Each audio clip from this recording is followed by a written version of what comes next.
To confirm, Chairman, the meeting is now live. Good evening and welcome to this meeting of the Eastern Area Planning Committee.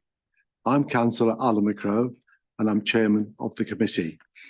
The other members of the committee present are Richard Somner, who's the Vice Chair, Jeremy Cottam, Jeff Mays, Justin Pemberton, Clive Taylor, Jane Langford, Vicky Poole and Paul Kander. The following council officers are also in attendance to advise and support the meeting. Simon Till, the Team Manager, Development Management. Michael Butler, Principal Planning Officer. Laura Cullen, Planning Policy, Infrastructure and Place Manager. Gemma Kirk, Senior Planning Officer. Sharon Armour, Legal Services Manager. Gareth Dowding, Principal Engineer, Traffic and Road Safety. Elise Kinderman, Team Leader, Place.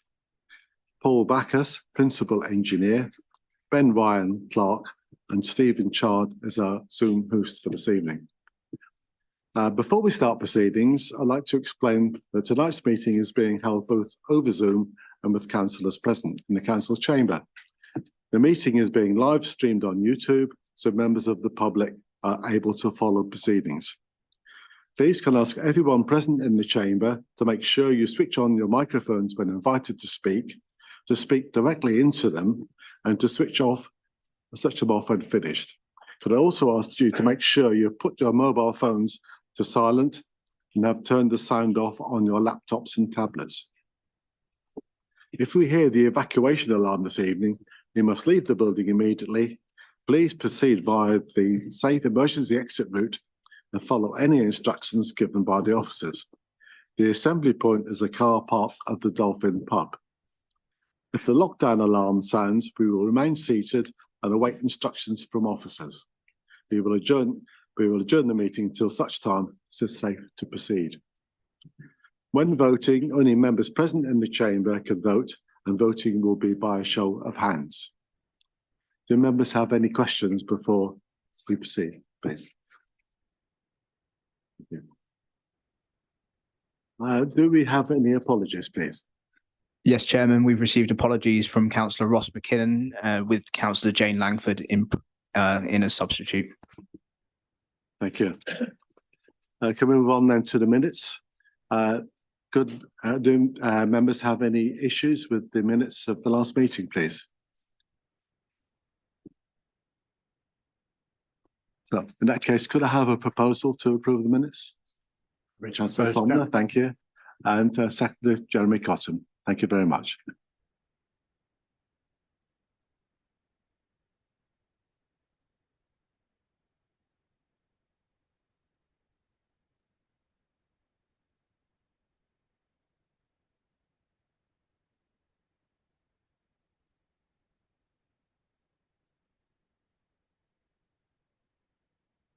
Do any members wish to make a declaration of interest? Councillor Somner. Yeah, thank you, Chairman. Just with regards to the second application, as previous portfolio holder, whilst the flood alleviation schemes were being delivered, I was a great supporter of the scheme. However, I haven't been involved in any of the detail, certainly nothing to do with the detail on this application before us. I've got no preconceived opinion about it, and I will continue to take part in the debate and the vote at the end. Thank you. Thank you. Councillor Cottam. Yes, I'm also a member of Thatchum Town Council where this has been discussed, but equally as Councillor Somner, this doesn't affect my ability to make a decision here today. Councillor Poole. Thank you, Chair. For the first application tonight, which is the Four Houses Corner application, I've run councillor surgeries within my ward, as the site is within my ward. I've had several conversations with members of the public in relation to the application. However, I remain impartial and believe I can still participate in tonight's proceedings. Thank you. I also have a declaration of interest on the second item, in that I've been lobbied by one of the local members, and I did actually visit him on site. But I will continue to chair that item and to take part in the discussion and, if necessary, vote. Thank you.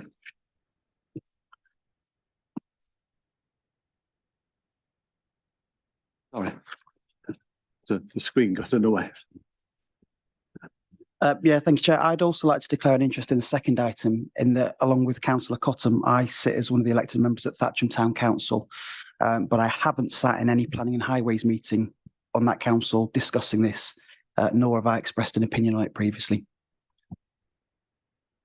Thank you. Can we then move on to item 4.1 on the agenda, which is the application 23/01552/REG3 Four Houses Corner Caravan Site, which is in Reading Road, Afton Nervet, Stratfield, Mortimer. First of all, could I ask Officer Simon Till to have a word, please? Thank you, Chairman.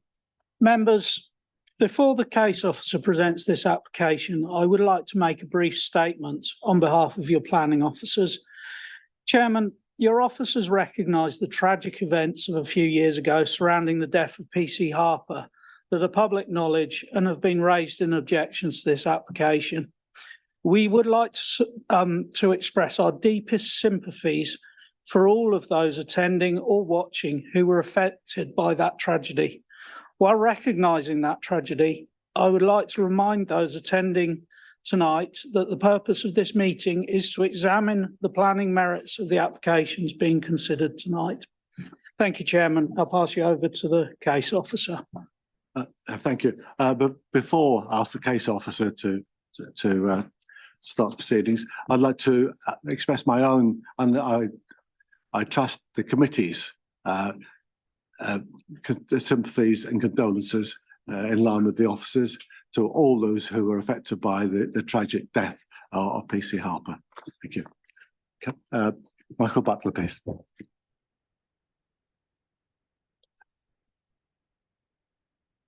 Thank you, Chairman.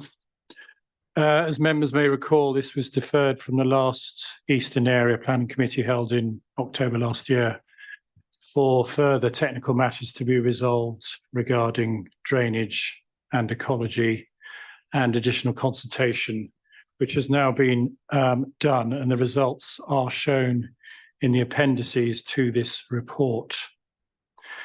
So, as it's been some time, Chairman, since that committee, although the application has remained the same, I just thought I'd remind members what the application is actually for. And on the screen there, you'll see the red line application site. Just for clarity, and I've apologise if this will be a relatively long presentation, but obviously it's a very important application. Just to clarify, this site has an existing authorised planning use for 18 pitches for caravans for gypsy traveller sites. So what this application is not actually permitting a new use on the site. It's actually seeking planning permission for the operational and engineering works to facilitate the construction of 17 pitches on the application site. So just to be clear, there is no change of use involved in this application. The reason why it's come to committee again is because clearly it's a council application, and if we receive over 5 letters of objections, which we obviously have from the agenda report, it is required to be considered at planning committee. In terms of the planning history that's set out in the agenda report, and I've mentioned that the site already has planning permission for 18 pitches, and that is extant. Just for clarity, because some people have raised this in the objections, officers have clarified that no environmental impact assessment is required to be submitted with this particular application. I should have said this is the layout as noted. And before I go on with my presentation, just like to stress that there will be a single access from the Burfield Road leading into the site. There will be 17 pitches. There will be day rooms associated with it, a circular configuration of the access road, and here are some of the day rooms as noted. This is perhaps a clearer plan of exactly where the pitches are. So there'll be concrete bases plus the associated day rooms. Just to clarify, the application does not propose any commercial uses whatsoever. And if commercial uses are introduced into the site, not only will they be in breach of the lease agreements, but they'll be in breach of the planning conditions. And again, just before I go on, I'll go on for those, because it's a secure site, many won't have seen the site apart from the site visit.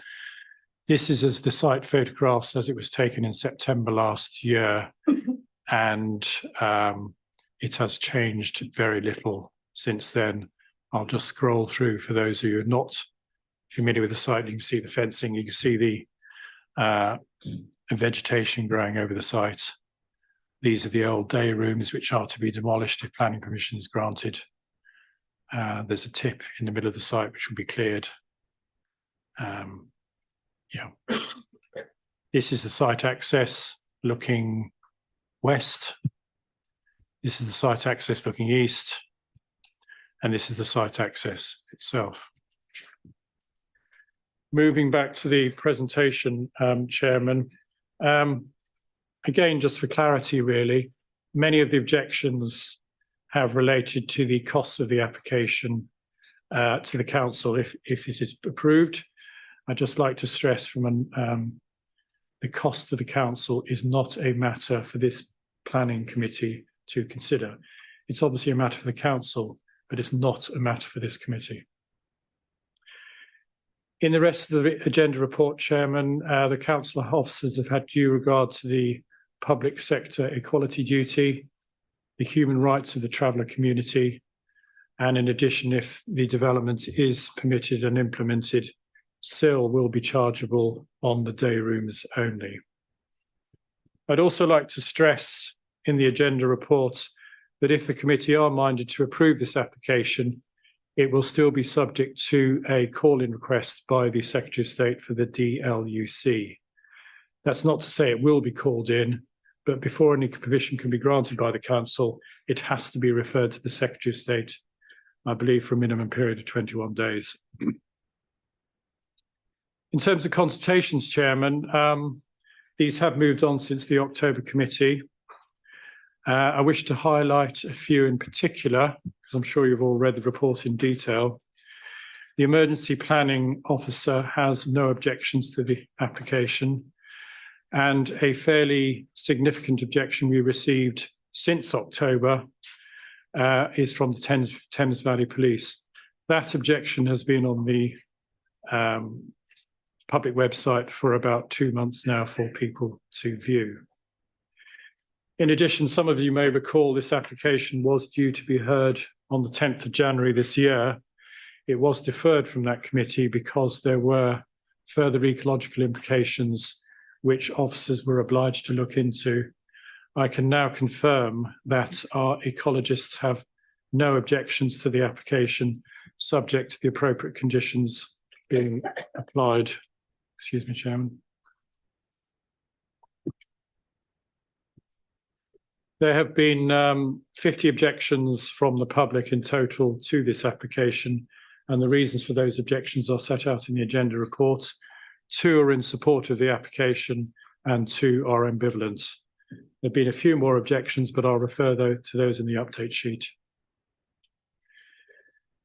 In terms of appraisal, Chairman, the planning policy is set out in detail in the report, and your principal development plan policies in the core strategy and the HSA DPD respectively relate to CS7 and TS3. They are gone through in considerable detail in the report, and I'm happy to answer any questions, Chairman, but there's little point in going through them in detail now. Just for clarity, a small degree of weight can be placed on the local plan review. I stress a small amount, but policy DM20 in the LPR replaces and consolidates the above 2 policies. So if there's any query, this application would still be consistent with the emerging policy situation. In terms of national policy, the agenda report refers to the planning policy for traveller sites, PPTS. This again has gone through in detail in the report, and officers are satisfied that in most, but I stress not all, points the application is acceptable. The one point is the relatively isolated location of the existing site, but of course, that is because de facto it is an existing site. In terms of local need and supply for gypsy traveller accommodation, that is again set out in report in detail, I'm not a policy expert on these matters, so if there are any technical queries on that, we have our policy officers here to answer that. But suffice it to say, my advice as case officer of the committee that is if this application is not approved tonight, the council would be left in a highly precarious position in relation to its obligatory 5-year, I say housing land supply, it's actually a pitch land supply. And I'd remind you that was specifically referred to in the Lawrence's Lane appeal decision at Thatchum in the past few months. In terms of highways, Chairman, we consider the application is now acceptable, as are the drainage considerations. Some members may recall that SUDS drainage was an issue at the last committee. I can confirm this has definitely been complied with, and it will be controlled by condition. We do not consider that the visual impact of the scheme will be harmful. In fact, it will be an improvement with the existing close boarding fencing being removed.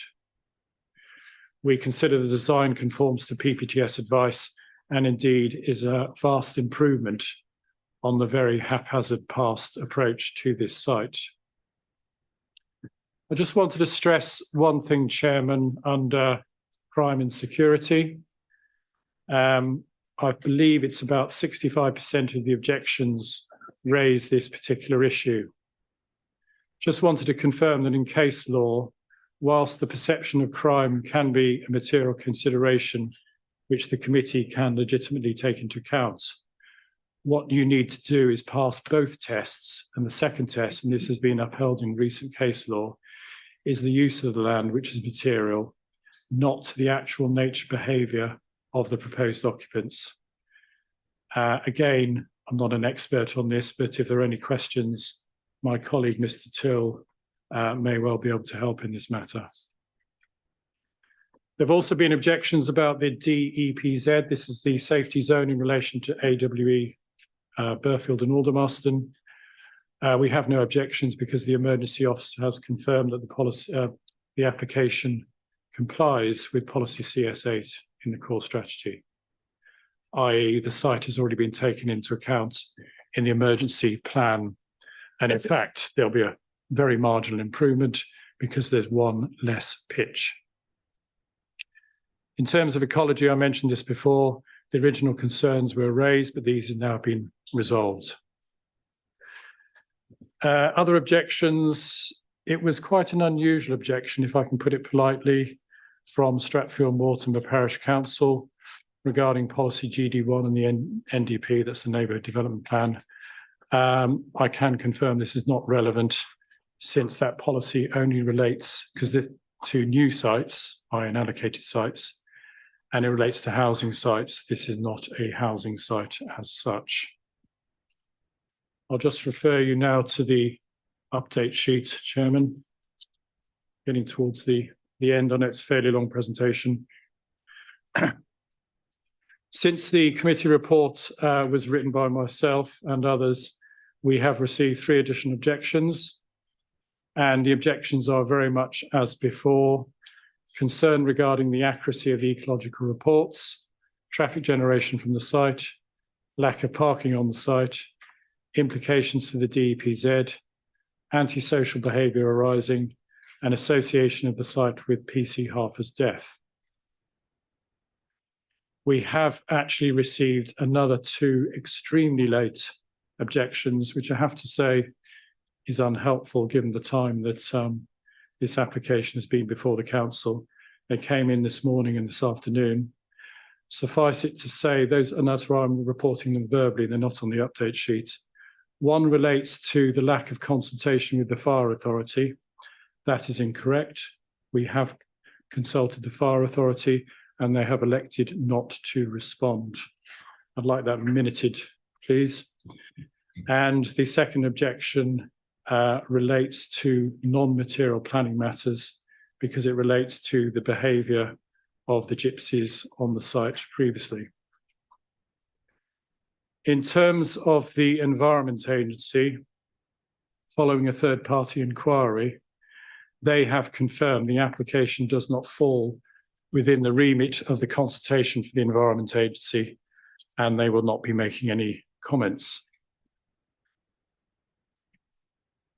Those comments relate specifically to the fact that reference was made to a sewage treatment plant in the application description.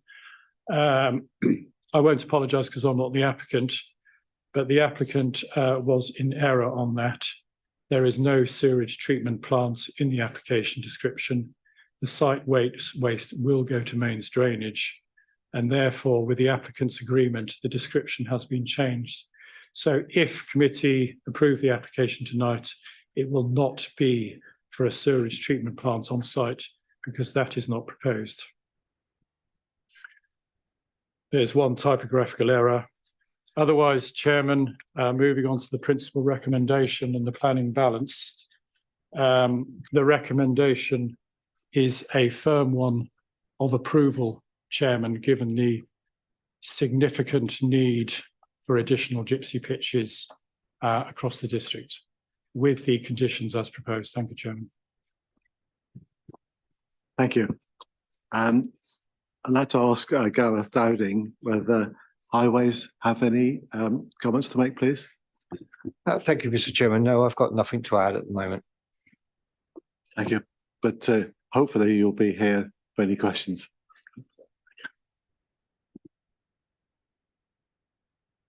Now move on to people who wish to speak.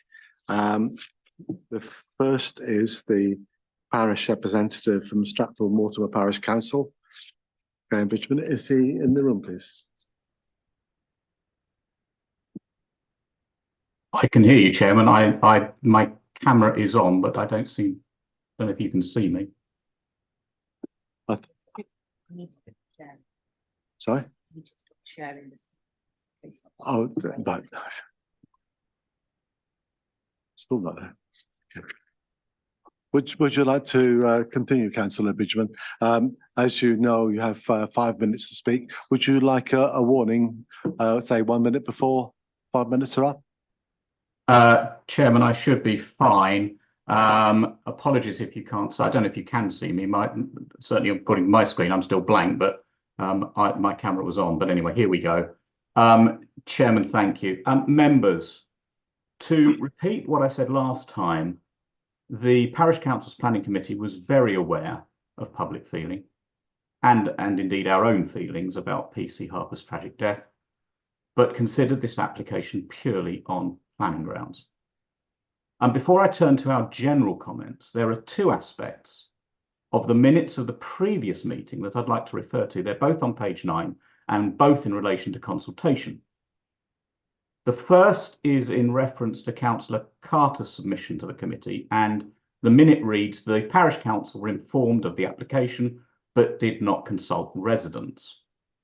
The second relates to members' questions to officers and reads, even though a consultation process may not have been followed, it was important to focus on the planning merits of the case.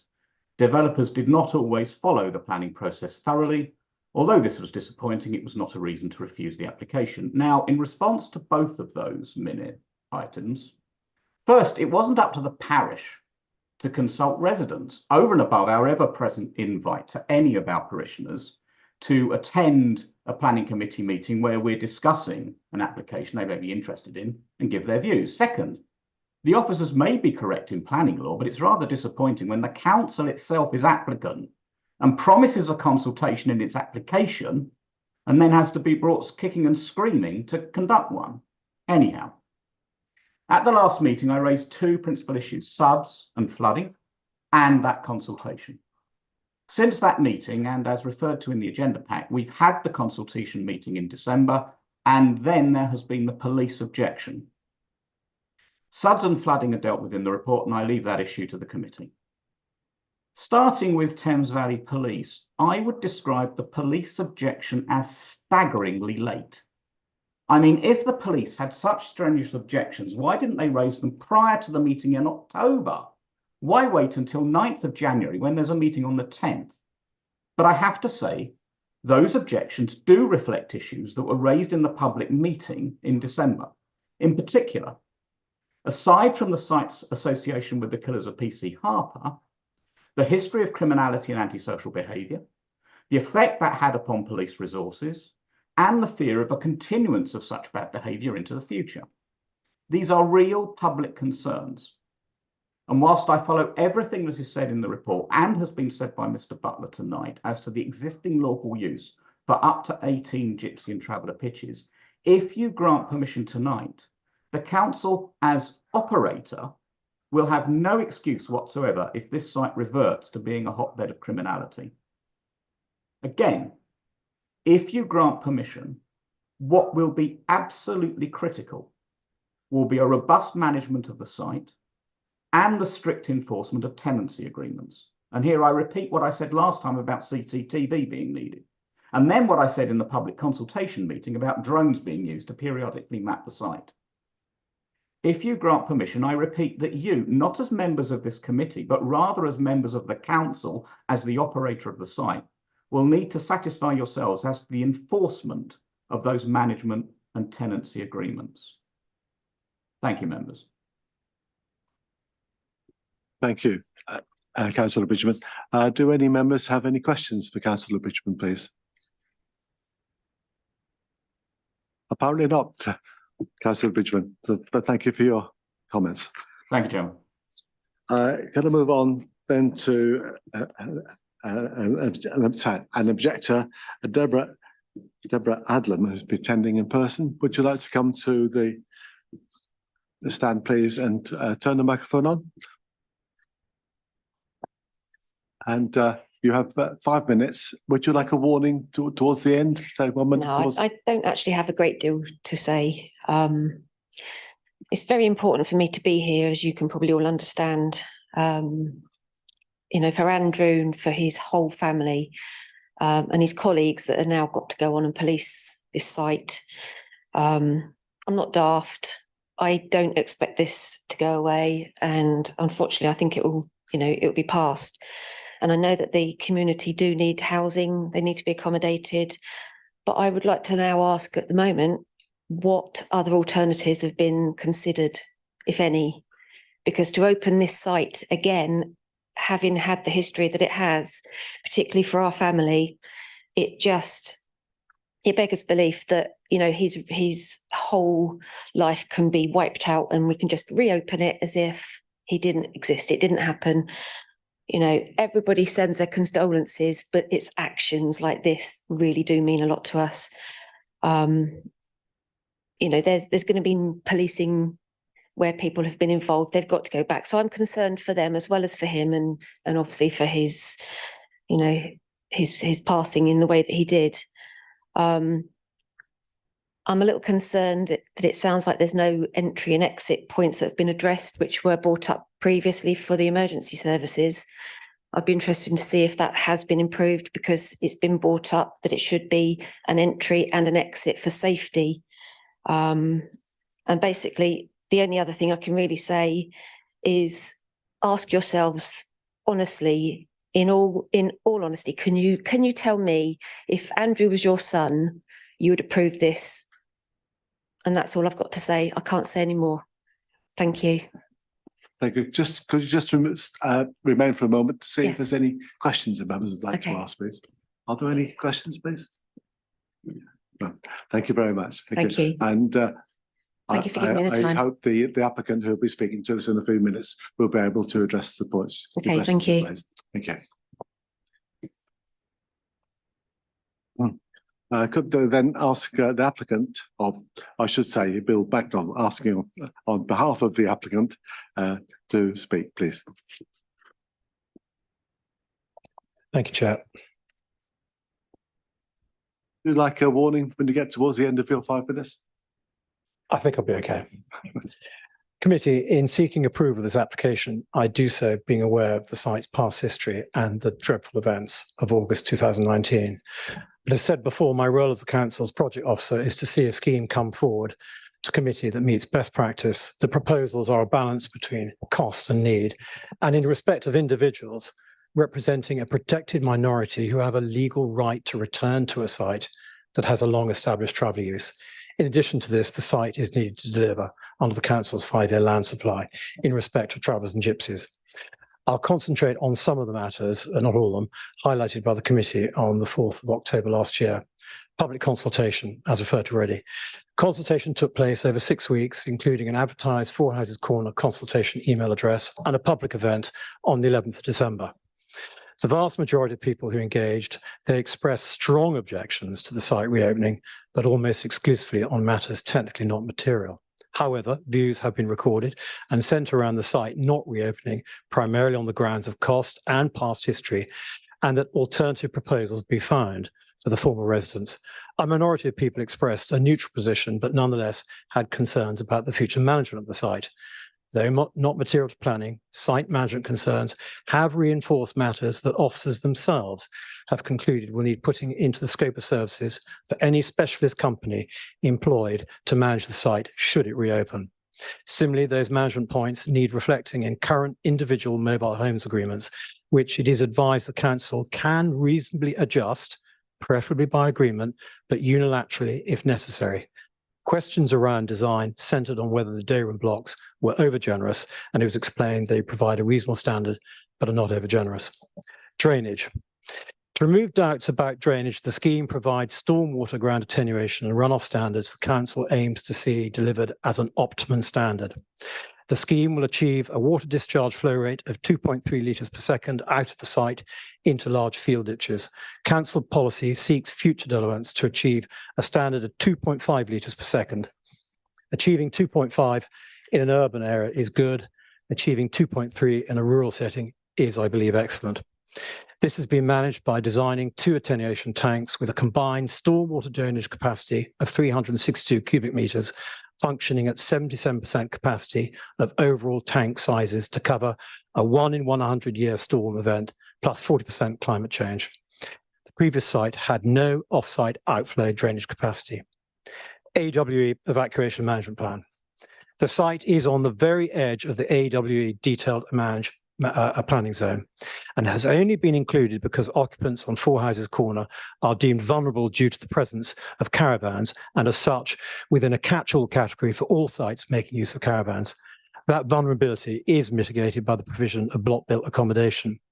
There were concerns about high numbers being on site and excess numbers not being accommodated within day room accommodation during an emergency. It has been confirmed as an initial principle that those not able to take comfortable shelter, they are free to drive away from the site on a pre-agreed route, taking them to an agreed location for 48 hours, a school, a sports centre or equivalent, information to be retained within each household in order to confirm whether or not the Four Houses Corner was within an affected zone in event an emergency takes place. Conduct on site. Former residents of the site housed in temporary accommodation have, with the exception of one parked caravan and van, acted so far as satisfactory tenants. In that sense, residents potentially returning will not be the same community that left the site. And to stress, those who left, none of them were or have been convicted of any crime. I state this because community relations and future conduct on site, understandably, but though not material to planning, have proven to be the overwhelming general concern. As said, the community returning should not as before be as before, likely with a different dynamic, and we hope a desire for a fresh start. And a desire for a fresh start is a hope we should believe in, however dreadful the past, and we cannot presume those returning have no interest in a new beginning. So to sum up, committee, the site is required to deliver against the council's 5-year land supply in respect of gypsy and traveller sites, and in addition, the former residents of Four Houses Corner have a legal right to return to the site under their existing mobile homes agreements and also have a substantive, legitimate expectation in law to occupy facilities as currently designed, which are a reasonable balance between cost and need and follow best practice. Thank you, Chair. To the second. Thank you. Do any members have questions, please? Councillor Poole. Thank you. I'd like to take a moment to recognise the previous speaker. And as you were speaking, I was trying to tick off all of the points that they'd raised. And I do think that it's very important that we make sure that all of the questions are responded to. Agreed. And as you were sharing your speech, which was very beautifully delivered and very well thought out, there was one element that I couldn't tick off, and that was the exploration of other sites. Now, as this predates my time within the council, I was wondering if you would be able to share a little bit of the history so that we can tick that one off as well. I mean, the history of this site and looking at bringing it back into use, having fallen into disrepair and no longer being fit for purpose, that started back in 2016. And the current designs actually reflect initial work carried out in 2016 and 17. In terms of alternative sites, personally, I do not know of other sites being looked at, but in all honesty, as everyone realizes, finding alternative sites is extremely challenging. And that challenge, I think it's fair to say, has got greater because, as the case officers pointed out, Mike Butler, planning now requires traveller sites to be, for all the best reasons, integrated within communities. And I think that poses an even greater challenge than we have now. So I don't think other sites have been looked at. The council doesn't own other land, and to find other landowners, philanthropic or otherwise, who would be prepared to consider a traveller site on their land, regardless of cost or what they might be paid, there hasn't been other sites looked at. But in all honesty, I don't think the council could find other sites. Thank you. Councillor Cottam. Yes, thank you. Unfortunately, it seems that two things have been intertwined in this case. Basically, you've got the planning application on the site on its own, and then you have the management contract, which is there to actually resolve these terrible issues that have been related to this site.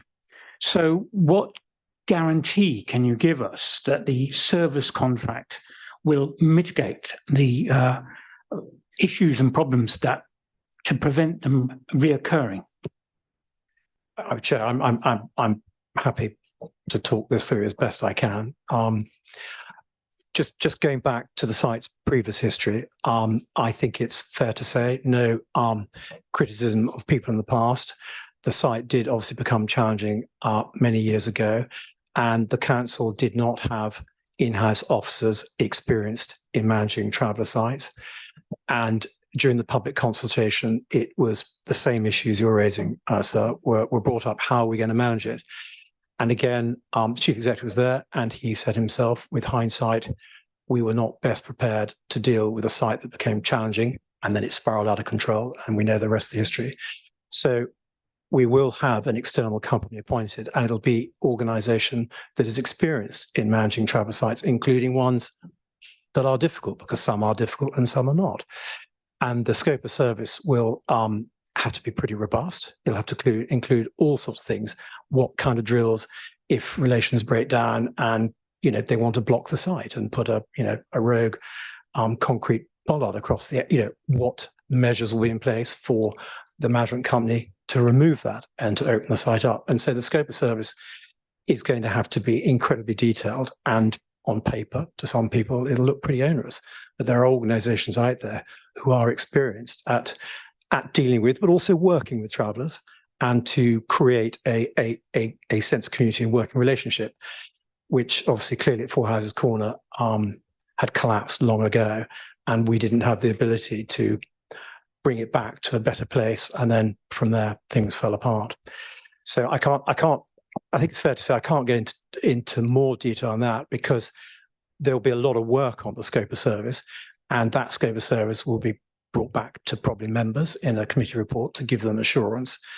But I think it's fair to say officer time going into a great detail on that right now, if we get consent, we'll start work on that in detail, in earnest.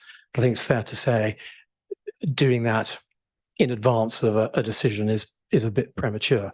But the point taken, and work is already going on behind the scenes And as I say, I think the scope of service would need to be brought to a wider group to look at it and give people assurance. One final question. So you can assure us that the contract management will be drawn up in reflection of the history of the site, and this will be completely relayed to any potential management company that would come forward for this? I think it's fair to say that anyone tendering, it'll be under a contract, not an unlimited period of time, because hopefully, in an ideal world, let's say it's managed by an external organisation for 3 or 4 years.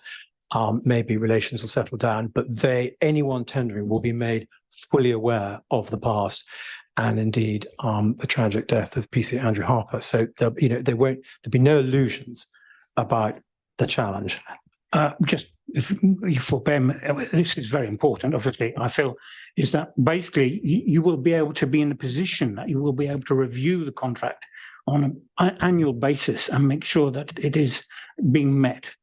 That is a good point, and any contract awarded must allow for scope for additional requirements should there be problems that are not being properly addressed. Yes, I think that's fair to say. Thank you, Chairman. Thank you, Councillor Cotton. Councillor Mays. Councillor Mays had his hand up prior to Councillor Cotton speaking. They put their hands up together. Yeah, thank you, Chairman. The previous objector asked about the entrance to the site. The present plan is for one entrance. Have you any comment on the double entrance exit question? I'll repeat what I said last time. The current designs do actually reflect designs drawn up in consultation with the emergency services and Thames Valley Police prior to the events of August 2019. And when the designs were being drawn up, the primary aim was to have a point of entrance that allowed a single line of sight in and out, and allowed any emergency vehicle coming in to be able to see all the pitches, and there'd be no dead ends, so the vehicle coming in gets blocked in a cul-de-sac and cut off. The issue of a double entrance, I personally have never seen a police comment asking for that. As the case officer has pointed out, the police have objected, but they've objected on the grounds of behaviour and potential criminality. They haven't themselves raised that issue, and the site itself is not capable of delivering 2 entrances. A second entrance could, in theory, go over the Thames Water foul pumping main, but I think, and highways, I'm sure we'll be able to confirm it, you'll have 2 entrances effectively side by side on narrowed road frontage. And so the design is the design. And as I say, it reflects original consultation. And that has never been technically formally changed, or have I been requested by the fire and rescue or the police to change it. Fine, thank you very much. Yeah. Councillor Taylor. Yes. Yeah, I was going to ask the same question as Councillor Mays, but could I just come back to some earlier points that were made? I think I read in the public consultation report reference to the contractor that would be managing the site, visiting the site. I think it said once a week. And then in another section, there was reference to what appeared to be 24-hour security. Could you clarify?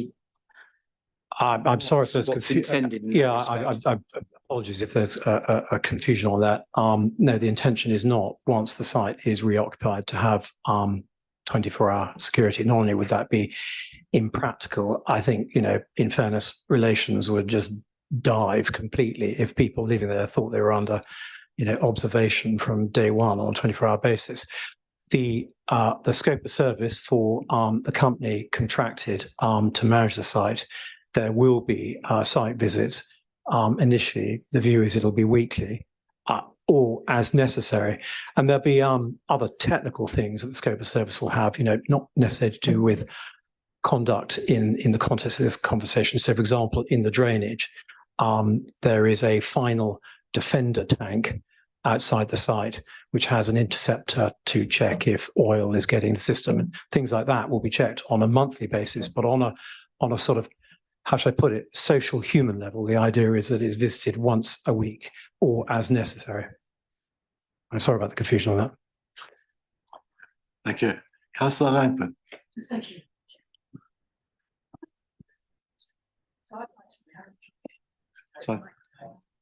So could you put Sorry, I am confused, so I'd like some clarification, please.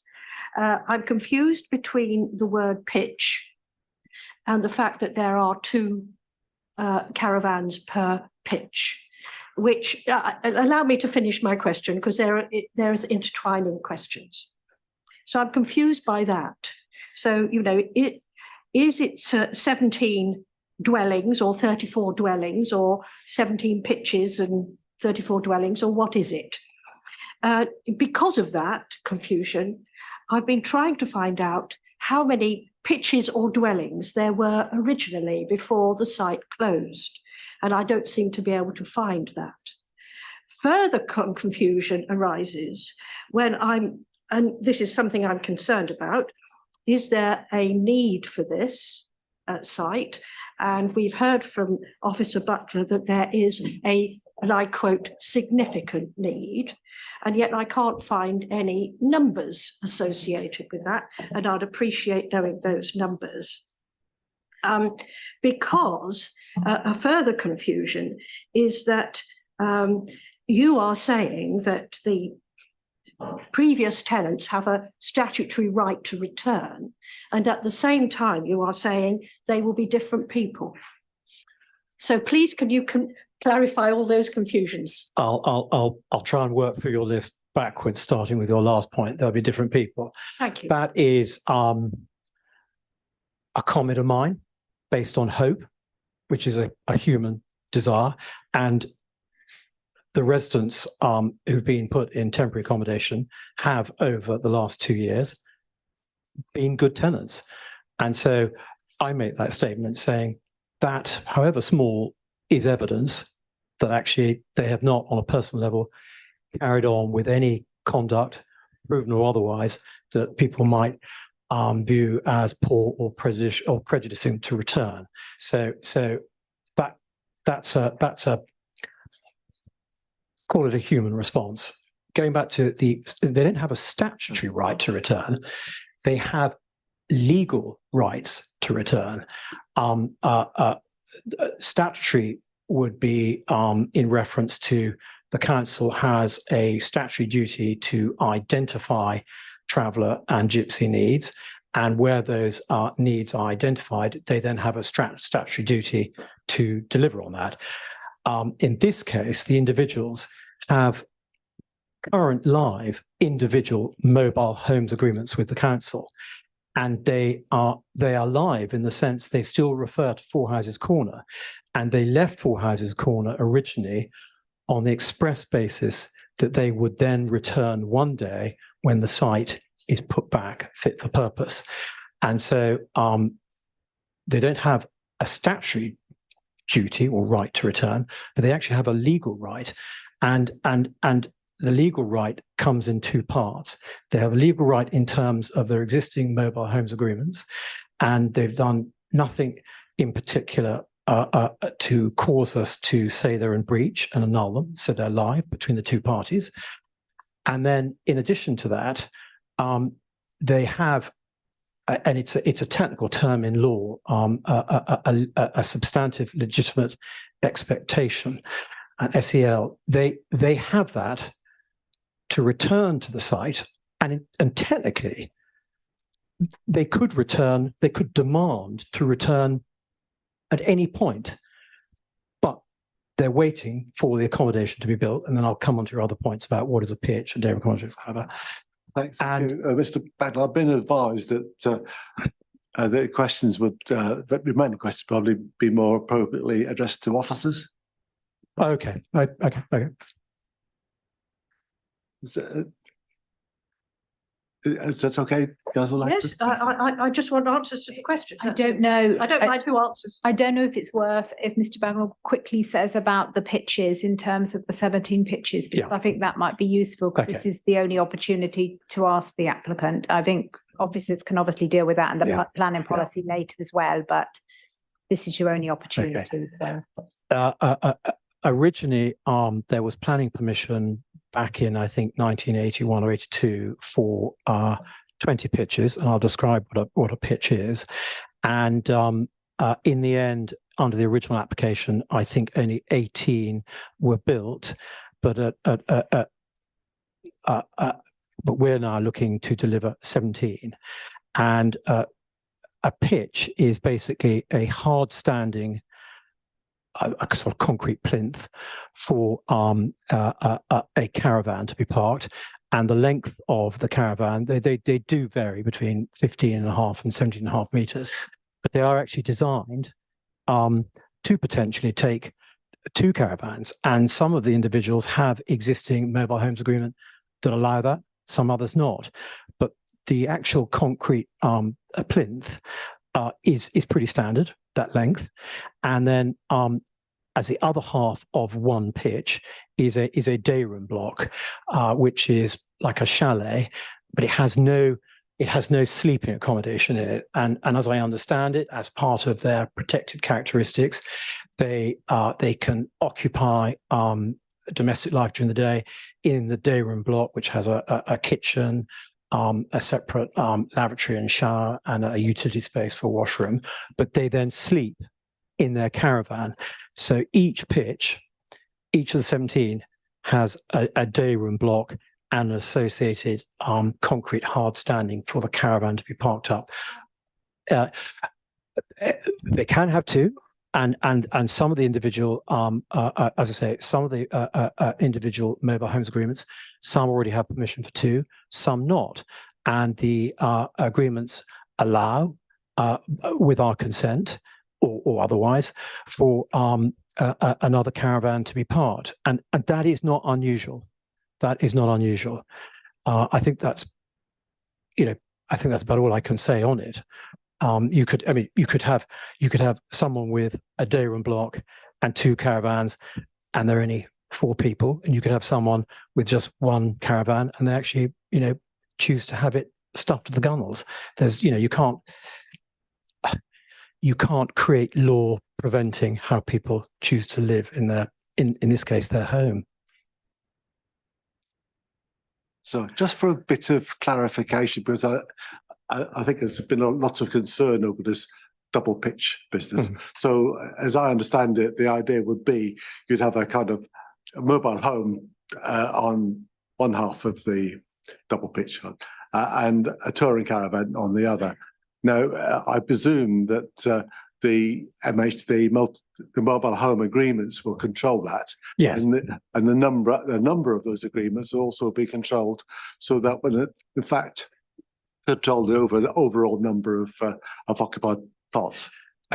An example of that would be, so if someone has adjacent to their day room block, they have a mobile home, as I understand it, and they decide then to have a small touring caravan. If they have occupants in there who are not clearly obvious family dependents, they will be in breach of their mobiles agreement, and those people will be moved on. And in fairness to the council, despite challenges in the past, they have successfully done that and removed people who are not direct members of the family. Thank you. Did you indicate Councillor Pemberton? No, I did have a question, but it was asked by Councillor Mays, so nothing from me, thanks. Councillor Somler? Likewise, Councillor Langford managed to pick up mine, Chairman. Thank you. I beg your pardon. I don't want to harp on about this, but the pitch, the planning permission mentions pitches. I'm trying to search because I see a reference to 34 pitches, which I'm assuming they mean as individual caravans. Does anywhere in the planning application, does it specify how many caravans, or is it? So are you addressing a question? I am. I mean, you're the one that making the application, so are you specifying numbers of homes? I'm the first person to put a hand up. I do not remember any reference to 34 pitches. They're in public consultation. I've referred to a day room accommodation and a pitch, 17 of them, and of which, with permission, they can have 1 or 2 caravans. But at no point, as long as they sit on the pitch, not extend beyond the pitch. I mean, that's correct. I mean, so for example, of abuse would be if one of the pitches, day room block and concrete standing, is occupied, and someone has, you know, a mobile home, and they have permission for a tourer, and then on the grass patch behind, they decide to put in a third one. No, that's a breach. Okay, Chairman, I'm sorry to interrupt, but I can help on the planning questions on that. I think later on. maybe we can come to that for questions to officers after Councillor Carter's spoken. Who's going to be next? Thank you. I think the number 34 would have been one of the in the objections or comments from the consultation. Are there any other questions from Councillor Poole? Thank you, Councillor Kander. You've actually reminded me of the note that I made within the documents. The application itself mentions some double length pitches, which include an element of hard standing. Yet in my housing estate, there are people who have touring caravans who park it on their drive. I'm just curious to understand why you would have a double length pitch when you could essentially, because I look here at all of the pitches, all of the plannings have 3 or more parking spaces. Why would you not have a single length pitch, which would then address most of the concerns raised by the public and within the room regarding how many caravans are being parked, and have a touring caravan on a car parking space? I think that would have to be covered, or it will be covered by agreements. I mean, the provision of pitches, they're pretty standard. They can alternate between, as I say, 15.5 or 17.5 meters. Whether it's 15 or 17, there is space to put 2 caravans on it. I take your point where a car could be parked, someone could choose to then put a third caravan. But again, they would be in breach of their mobile homes agreement. In the same way I said, if someone decided to try and park a third or more caravans on a grass area behind them. So they put that on first, and then they block it in with 2 caravans on their pitch. The caravan pitch length, that is pretty standard, and it is designed so that 2 potentially can go there, which is not unusual. And as I was saying to Councillor Langford, I mean, you could have someone with 2 caravans, and it might be just a mum with 2 teenage kids who don't get on. One is in one caravan and one in the other one, and then you could have someone with 1 caravan who's absolutely stuffed to the gunnels. Okay, thank you, Councillor Kander. So in terms of, so a point of clarification, where you said there would be different people, we actually mean is they're the same people, but you hope they're different in character? Yes. So just for the record, because I saw within the documentation, I think something like 15 out of the 17 pitches already expressed that they want to return. So they are essentially the same people. Of those 15, actually, I believe 2 are new individuals who want to go on a waiting list, and I can't confirm the exact numbers, but we certainly know of one resident who won't be returning, and why that is, maybe they've got to move on for their own reasons. And one last thing then, so the people who vacated and are looking to go back, have they all remained together somewhere, and has it been within our patch where they all been cast to the wind? They're all co-located. I don't really think that's a planning issue, is it? Well, it goes to the character. Nice. I guess it goes to the character. It's not a planning issue. No, you're right, but I just thought people should know. No, no problem. Thank you. So Somner, sorry. Thank you, Chairman. Sorry, Mr. Bagnall, I want to go back to the pitch length again. I'm sure you're overjoyed with that. But I want to take some of the comments that have been made and maybe rephrase them to see whether I potentially am understanding this correctly. if I lived in a house and owned a caravan, I would park it on my drive.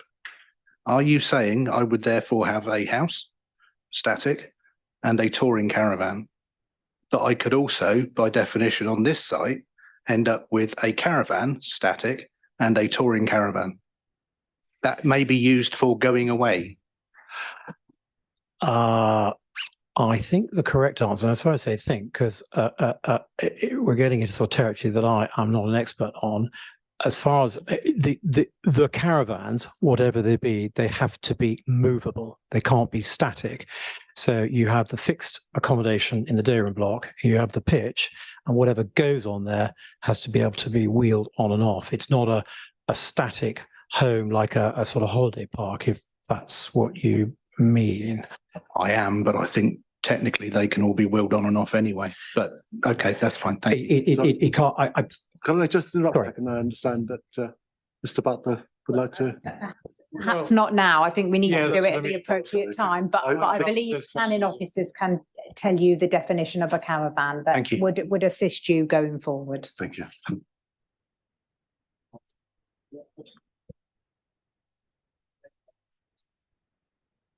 Thank you, Mr. Chair. I'm afraid I have to take issue with you about Councillor Canda's comment. It's not a planning issue. If planning is not about people and people aren't about planning in a domestic sense, not a commercial sense, then I don't know what is. And I think the point that Councillor Canda was about to make is a valid one. And indeed, it seems to be borne out by the new relationship that we've just heard, whereby the new way of dealing with this group is to integrate them into society, main society. Chairman, this is more like debate, sorry for interrupting. So can I continue? Thank you. So the point that is, I think, a valid point, if people are together in groups, it can foster antisocial behaviour. If they're split up, it may reduce antisocial behaviour. I think that's a valid point and perhaps one that needs to be addressed. Thank you. I think Councillor Canda's point was regarding where they were living currently, which I didn't think was a planning issue. Yeah, no, but it was her point exactly. That's where I was going to, but I was cut off. So, any other questions, please? Could I therefore thank you? Thank you, Mr. Bagwell. Could I ask Councillor Carter, please, to come to the rostrum and to speak as local ward member? So you also have 5 minutes. Did you want a warning? Yeah, go for it. Yes, please. Yes, thank you. 1 minute to go? Yes, that'd be lovely. Thank you. I am firstly mindful of the strong and vivid representation by Mrs. Adlin, both at the last meeting and the one tonight, actually. And I cannot begin to really put myself in your position. I cannot really begin to understand what you've gone through. I can only hear your words, and I share the other comments that have been made.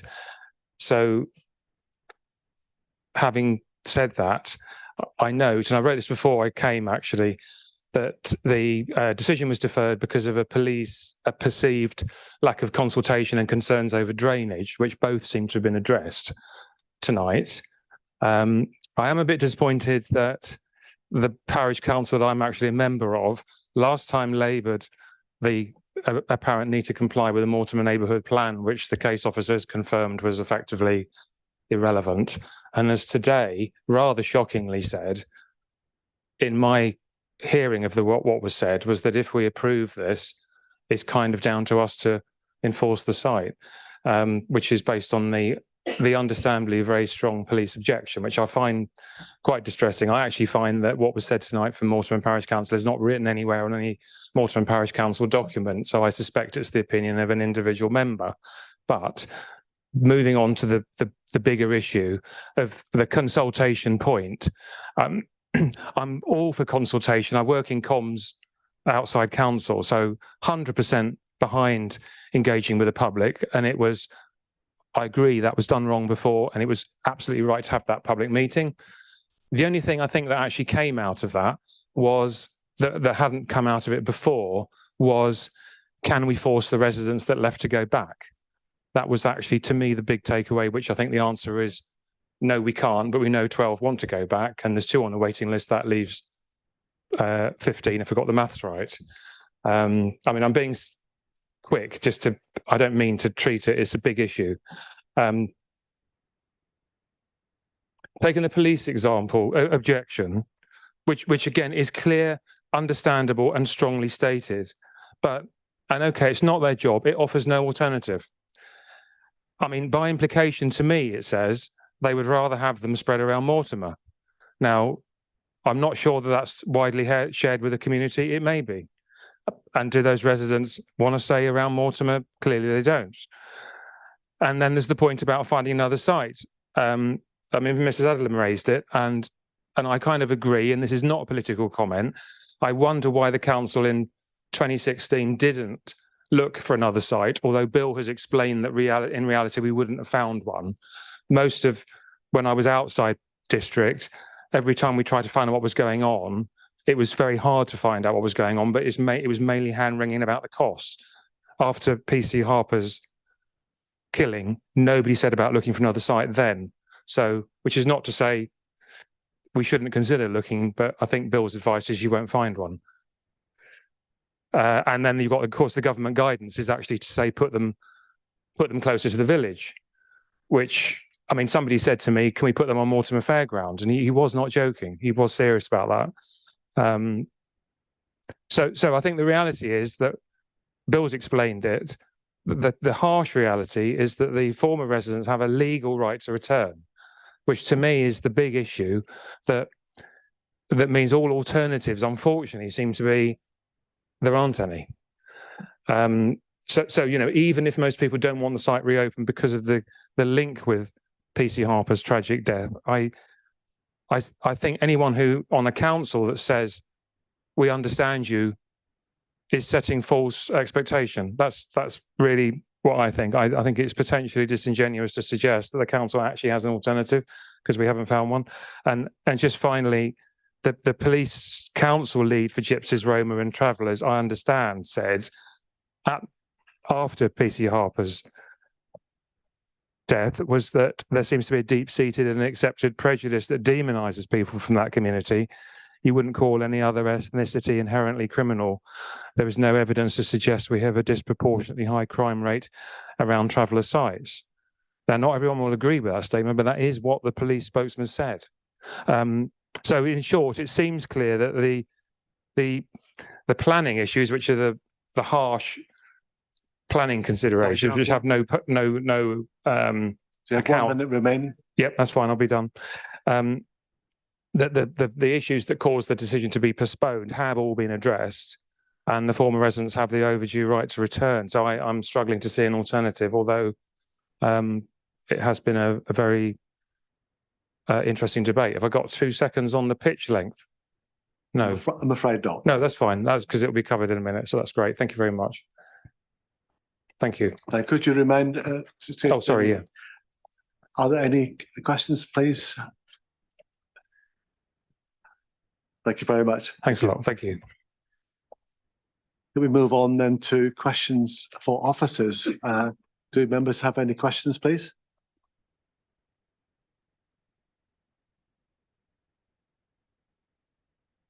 Councillor Mays. Yes, thank you, Chairman. My only question at this time is, I don't see any foul drainage solution in the documents that I've read. Surface water drainage I have seen and understood, but foul drainage I have seen no method of collecting the foul sewerage from the one linked up caravan or the associated day room. So good. And I haven't seen any mention anywhere of any water treatment. Chairman? Do you want me to answer that? Yes, please. Yes. Yeah. There may be there won't be any specific plans yet in detail.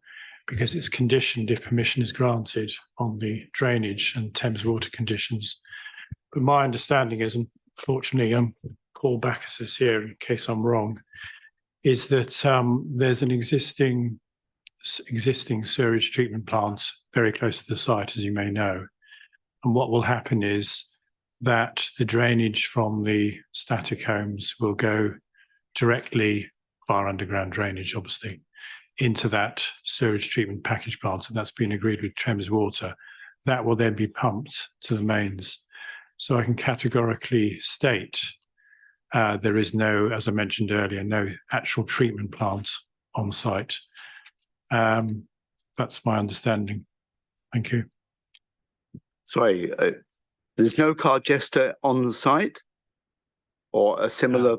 There's none. There's none on the site. Yeah, it'll be. And Thames Water are going to take the effluent from that That's existing It's piece going of to plant. mains drainage. Yeah, it is correct. Okay, that's not stated in the document. It says that there's no connection with Thames Water. I apologise if that's correct, but I'm clarifying that's the situation now. It's been confirmed. Okay. Thank you, Michael. You're behind me, so this is a little weird. I'd like to take the opportunity again to raise the questions about caravans and pitches, please. And what defines a caravan? What's static? Yeah. It's going to be a bit technical, so I'll try and explain it. If you look at paragraph 1.6 and 1.7, the definition of caravans is set out in the Caravan Sites and Control of Development Act 1960. So they're not what we call operational development as such. And they're not, although people live there, they're not dwellings in terms of planning. Well, they can be in planning use. But my understanding is that with the 17 pitches, it will be possible, subject, as the applicant said, to site as a maximum one static home and one mobile caravan on each pitch. But if you look at condition 10, that specifically says that if permission is granted, there shall be no more than 17 pitches on the site, because that's exactly what the application description says, and that's what the plans say, which are conditioned in condition 2. Now, having said that, there is no way the planning authority can effectively control or reasonably control the actual density of occupation of those particular units. But I can confirm that if there are more than 17 pitches actually constructed on the site, unauthorized, let's say there's an unauthorized, an 18th one, we would then be able to take effective planning control as a breach of condition on that. And that's all I can say really at this point, if that helps. Thank you, Chair. So going back to Councillor Sumner's point, I think it's actually rather valid, because the definition of a caravan can be any home that can be moved. Now, there are some, what I would refer to, and I'm sure in Councillor Sumner's definition as well, would refer to a static caravan as essentially a mobile home or a mobile home park, which are substantially larger than the touring caravans that one might believe or one might see on the roads.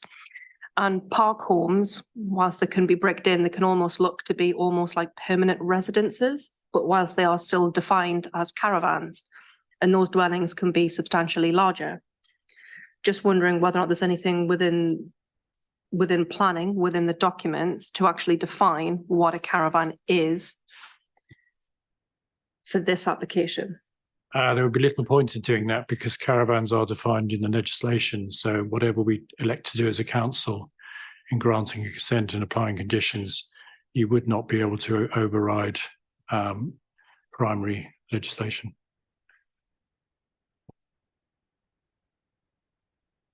Councillor Langford.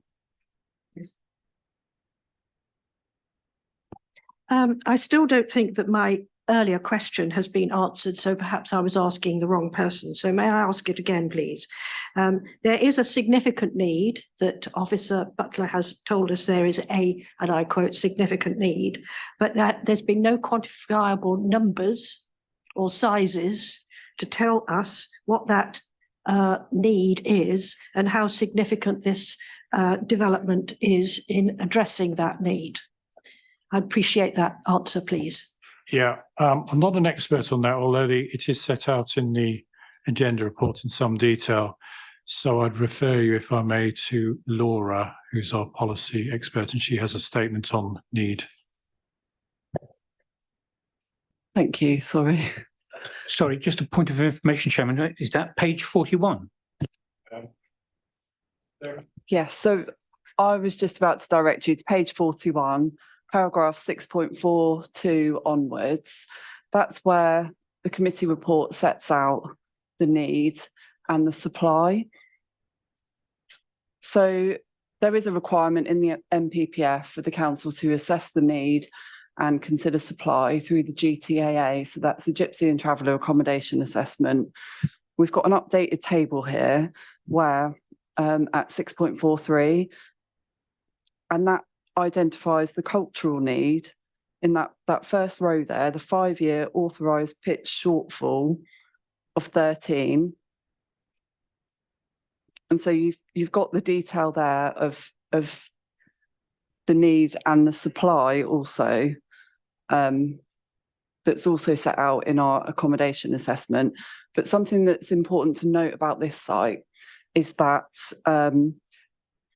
if the site isn't approved and doesn't come back into use, that removes an element of our supply. So when we're talking about need, not having this site to contribute to our supply is where you're creating an additional need in that respect. So it was always considered, and at the time of the accommodation assessment, that we would have 16, that this site would be redeveloped to provide additional Gypsy and Traveller pitches. So hopefully that answers your question, but they're the details there of the need and supply in that table.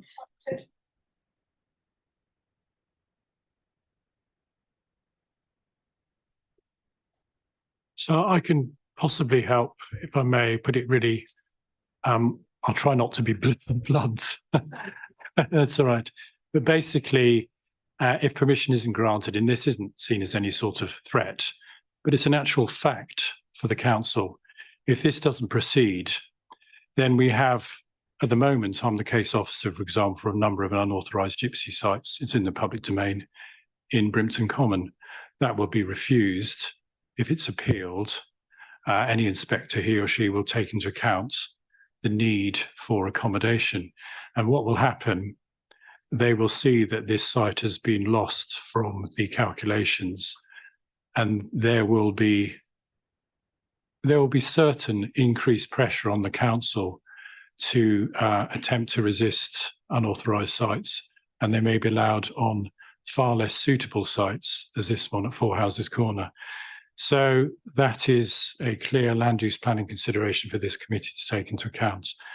There is no question that our 5-year pitch supply will be not decimated, but it will be severely undermined if this doesn't proceed. And that is one factor which was fairly heavy in the balance of me as case officer with other officers recommending approval to this application. Chairman, thank you. I think I might be able to join up one of the dots that I think might be slightly missing between these statements that have been made. The Gypsy and Traveller site allocation plan, when need was assessed for that, and going forward with the housing site allocations made in 2017, the need was assessed already incorporating this site as an existing Gypsy and Traveller site, delivering, I think at the time, and my colleagues will correct me if I'm wrong, 14 pitches.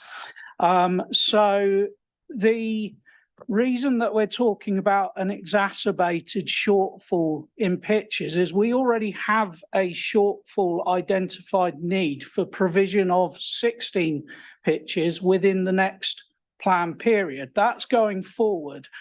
But if you take this site away, because it has an existing approved use for delivering gypsy and traveller pitches, then that need increases to, well, if my calculations are correct, 30 pitches across the district.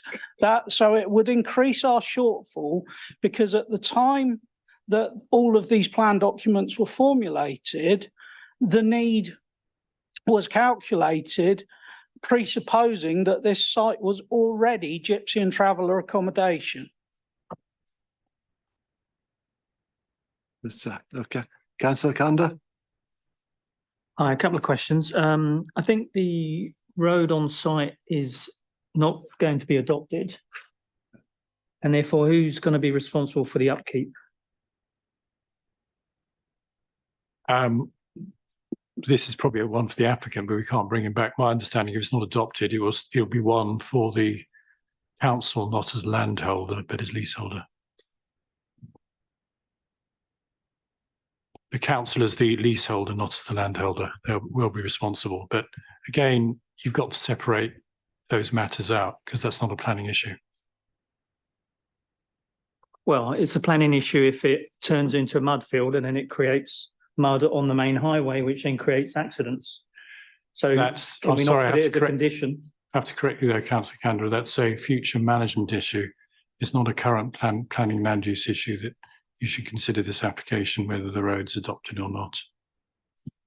So if we can foresee an issue, can we not put it as a condition as part of this planning application?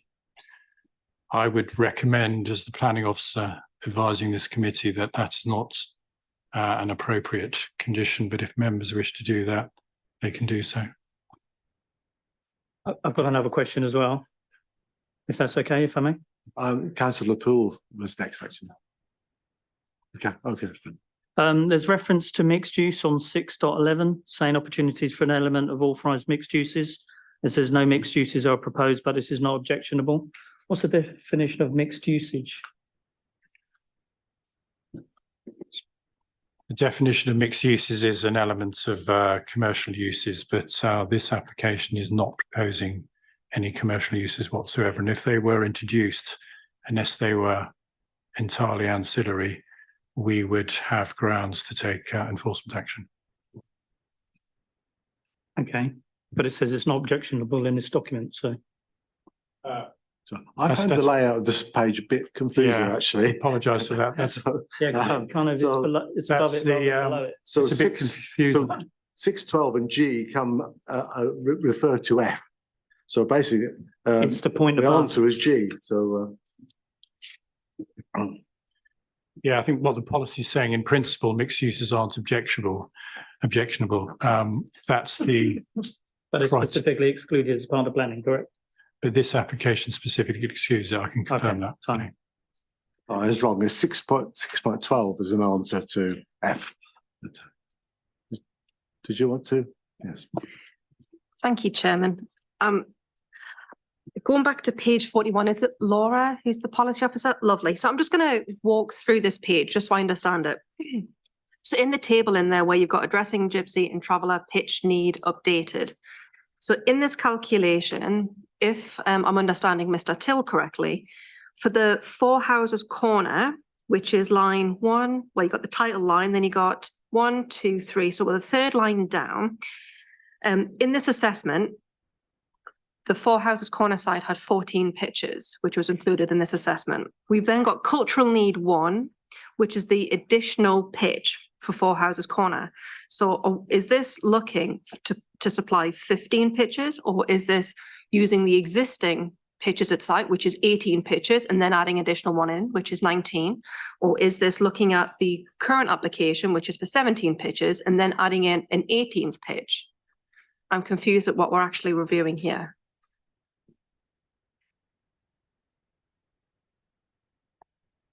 Michael, you might be better to answer that. Thank you. It's a potential for a lot of confusion. Being case officer, hopefully I can help. I'm not, with respect to Simon, I'm not quite sure where the 14 came from, in fact. So what this calculation is, for some reason in the GTAA, 16 pitches were noted for the projected application on this site. Because it's clearly good planning policy to make the most efficient use of a brownfield site, when the architect was instructed, they said it would be possible in accordance with the design guidelines to produce an extra pitch. So it's 17. So the difference between 16 and 17 is 1, and hence that's the table. Oh, Okay. fantastic. Finally, my applied mathematics degree came in useful.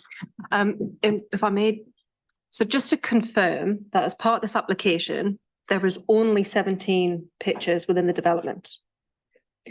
And what would then be, I noticed that there are lots of other sites here. There are 3 other sites listed on this table, 3 sites in total, sorry, listed on this table. Some of which are additional pitches which would be going into those existing sites. When a time comes, I know that it's almost like cracking out a crystal ball.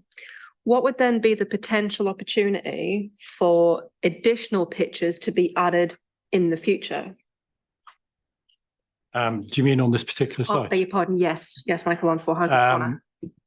Extremely unlikely, because for the council as not landholder, leaseholder, to propose additional pitches as a responsible authority, we would need to comply with design guidance in the PPTS, and it'd be extremely unlikely that we'd be able to accommodate that.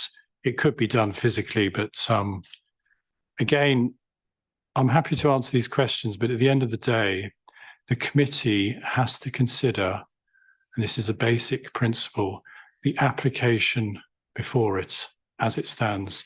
You are not considering alternative sites. And if I may say at this point, and this is with the greatest respect to the question of the objector, it is not the responsibility of the council to look for possible alternative sites at all. It's what has happened in this case. The council has control of this site as a leaseholder, and therefore, as a responsible authority, they submitted this application. This committee cannot consider the possibility of alternative sites which might arise in the future. You are statutorily obliged to consider this application, well, tonight, unless you defer it, of course, but on its own individual merits as it's proposed to you. Could I just confirm, because condition 10 says there should be no more than 17 pictures, that if there was any proposal in the future to increase, that would require a new planning application? That would certainly be a Section 73 application, and given the planning history, there's no doubt it would, well, I'd not necessarily be the case officer, but I'd advise it would need to come back to planning committee. Thank you. Councillor Poole. Yeah, sorry, Chair. Firstly, Michael, I do recognise everything that you've said with regards to sitting on this panel and taking an application at its merits. This is a very challenging site that comes with a lot of emotion around it. And I'd just like to draw attention to the fact that whilst we are looking at this as a planning application, there will obviously be questions that we need to reassure ourselves about. Yeah. So going back to Councillor McCraw, clause 10, maximum pitches, there'll be 17 pitches. And earlier we said during the application that there'll be one rental tenancy per pitch. If there is additional requirements needed, would there ever be, and this may be something for Laura as a policy, would there ever be a way in which the pitch would be split, where you could have 2 static caravans in exchange for a touring van, in which way you would be increasing the tenancy and occupancy on that site? I'm not in a position to answer the details on the tenancies because that's not a planning matter. If the applicant wanted to vary condition 10, they would need to do that through a Section 73 application, and we would consider it on its merits. Are there any other questions for officers? Thank you. But shall we enter debate? But does anybody like to speak first?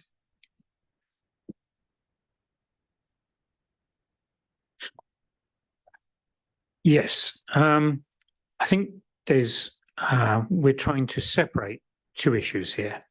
One is the planning application condition, and the management of the site.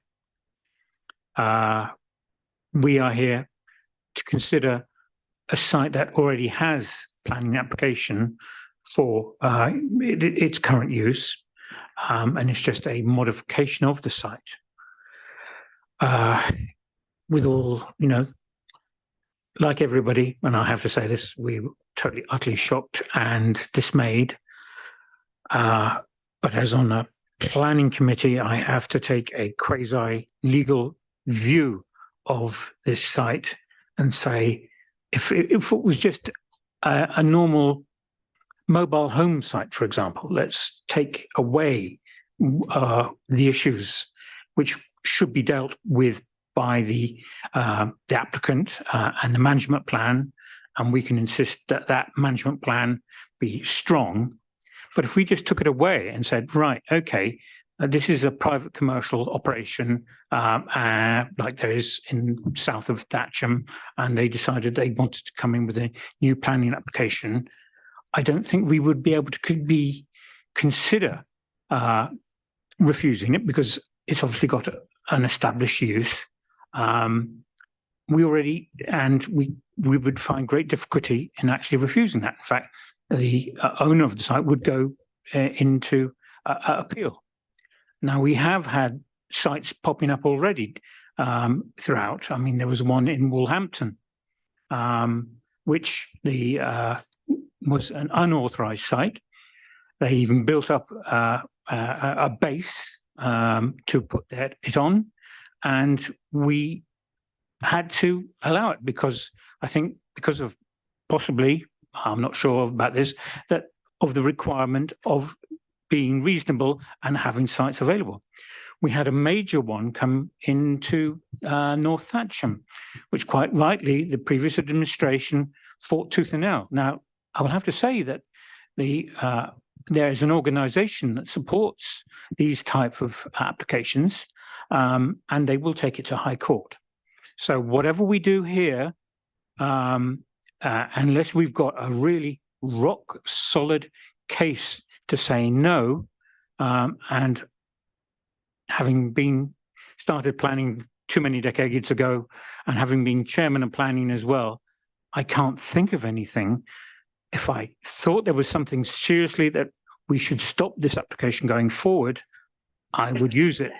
But I cannot see that in the papers that we have before us. I'm very happy to listen to other councillors' views, and if they can come up with strong cases why we should refuse it, I will of course listen.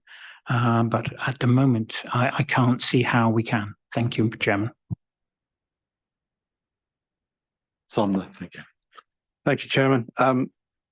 Councillor Cottam, I don't know whether you'll be disappointed or relieved to hear that I'm actually not going to come up with those reasons. And I think you're absolutely correct in everything you've just said. I think if we were to descale the size of the issue outside of planning matters, it's something that we've come across a lot. For example, we've had applications come across us countless times where we've immediately known that there would be parking or highways problems. And my learned colleague sitting just behind me has repeatedly said, that is something that we can take away, but it can't be considered on the night. You're absolutely right. This is a highly emotive, this was always going to be a difficult conversation. And we have nothing but the utmost respect for anybody that had to be involved on that day and on the days that followed. But we have to look at the application before us. Last time we deferred it, Councillor Paul quite rightly picked up on my comment at that point and pushed that through and was right to do so. Those points that we deferred for have been addressed. I think we've discussed at length a handful of topics, probably only tonight. And I don't think there's anything that is changing the position that we came into the evening with. I think there is going to be a need for an absolutely robust management plan going forward. And we need to make that statement very clear to the senior management and services of the authority. But I don't believe we can do anything more than that, Chair. And nobody's going to want to put their hand up to be the person that says that they're going to recommend this. But as we sit here now with the conversation that's gone on, I am prepared to be that person. So you're proposing officer's recommendation? I am, Chair. Does that find a second? Councillor Cottam. However, I wouldn't like to shut down debate as yet. So are there anybody else would like to speak? Councillor Taylor. Yeah, nothing much really to add. I think with some regret, I do agree with what the two councillors preceding me have said. Clearly, I remember supporting the deferral primarily on the grounds of the need for consultation, and that clearly has happened. And I think the other issues regarding drainage and so on have been resolved. So to an that aspect of it, I think it has been dealt with. And yeah, I agree with what's just been said. That I think it is extremely important that the management of this site is properly considered, and we need to make sure that works very, very effectively. But I feel I will be supporting this application. I would like to point out that the portfolio holder responsible for housing is present in the chamber, so I'm sure she will take these issues about the management plan on board. Thank you. Councillor Poole. Thank you, Chair. I would voice a suggestion or an amendment on one of the conditions, number 19, nesting birds. Berks Books and Oxford Wildlife Trust have suggested on their website that there are summer nesting birds that finish their nesting in September, or rather late August, early September, and the fledglings may still be in the vicinity until at the end of September. So I would like to suggest that take the wording from between 1st of March until the 30th of September inclusive, just as a provision, because I'm aware of some specialist sites within the ward for birds. We'll have officers comment. I'm happy to do that, subject to the ecologist not having any objections to that. She is actually here if she wants to comment. This is a standard condition that we do apply, where to do with obviously the general bird nesting season. If there's specific evidence that in this location there are birds that are nesting until September, then we could look to extending this condition. Would you repeat that? I didn't quite catch. Sorry, I was just saying that the general bird nesting season is taken to be from the 1st of March until the end of August. But if there is specific evidence that in this location there are nesting birds until September, then we can extend the condition in this instance.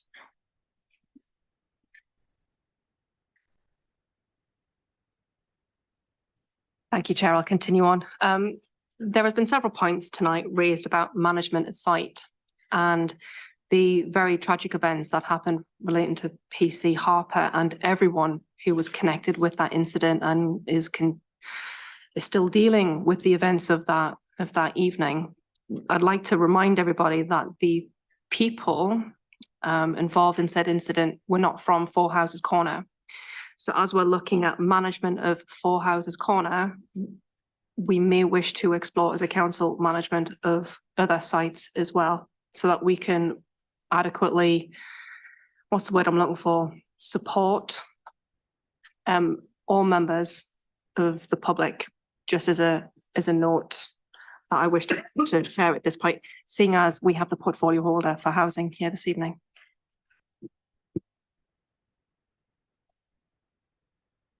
Councillor Sumner. Thank you, Chair. I wonder if officers could just clarify that as to, because my understanding of our potential and need to manage this was because it's our site, whereas it would not normally be. Can officers just confirm that, please? Yeah, I don't know if I made it clear earlier. I'll try and do it again without being too blunt. The future management of the site is obviously very important. I won't take away or resolve from that. But the planning authority is only looking to whether permission is granted for this particular development before you. So I stress again that I would not recommend to you any conditions or informatives relating to future management of the site. The other point being is that as we got onto this, I'll make the point as I have done before, is that if you grant permission, it's not a personal consent. So the council outside this committee could tomorrow say to the landowner, we've got this permission, we're going to now stop our lease, if you like, and cease our lease, and sell it to another lessee who will then operate the site, which they're entitled to do. And then the management will fall upon them. Now, I know that's a very contorted and unlikely view, but that could happen with the planning permission on the land. So that's why, unless the committee want to go down the route of a Section 106 agreement for future management, which I would, well, of course, with the council as applicant, that wouldn't be possible anyway.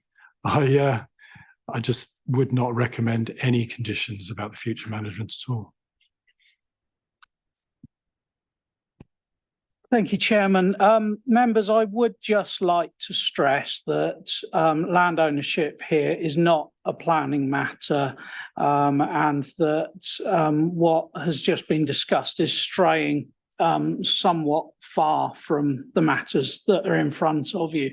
We're not being asked to make decisions about the ownership of the site and how the council goes about administering that going forward. We're being asked whether planning permission should be granted for this particular site, for this particular level of use. Members, with respect, I would advise to avoid straying into the territory of seeking to control future management arrangements through this forum. Those are the forum of the council as landowner. Thank you. Are there any other points members would like to raise? In that case, could I put the proposal to the vote, which is... Sorry, before we do, can we just clarify, and I don't know if the proposer also wants to say something about the nesting clause. I'm assuming is the proposer and the second are happy to amend it to September? I was going to say exactly that. Thank you, Sharon. Yes, I'm happy for that amendment to be part of the... I apologise for jumping in. And the second... Yes, Chairman. So, thank you. So we're voting on the proposal, which is conditional permission, but with a change to condition 19 to change the date of the bird, effectively the bird nesting season to last until the end of September. But all those in favour, please show.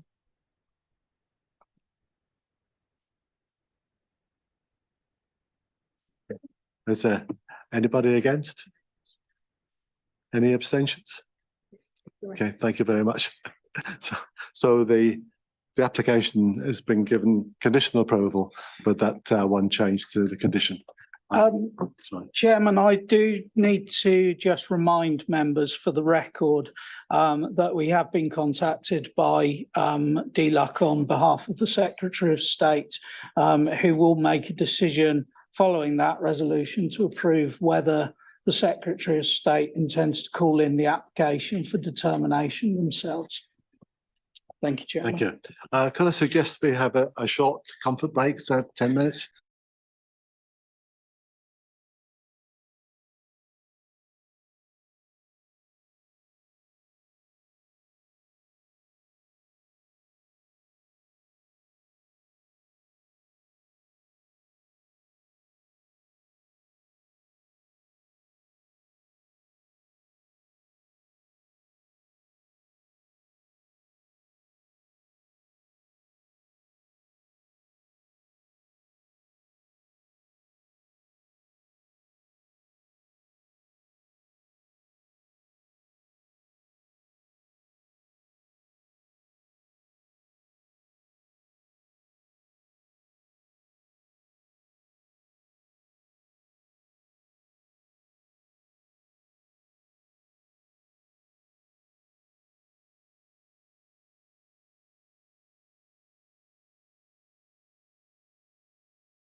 Thank you. I'd like to resume the meeting.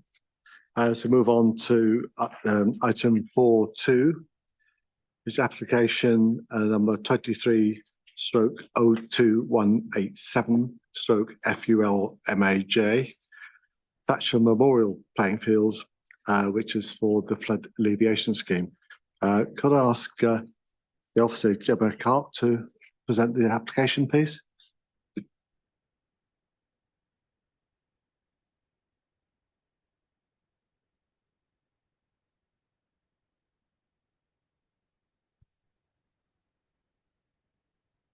Thank you, Chairman.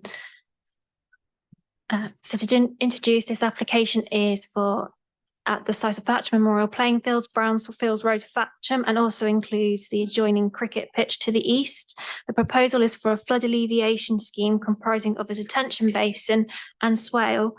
This forms part of, this is the final scheme even, of the wider strategy in Thatchum Surface Water Management Plan. The applicant is West Berkshire Council, and the reason it's at committee is because the applicant is West Berkshire Council. It's a major and more than 5 objections have been received. The application is recommended for conditional approval.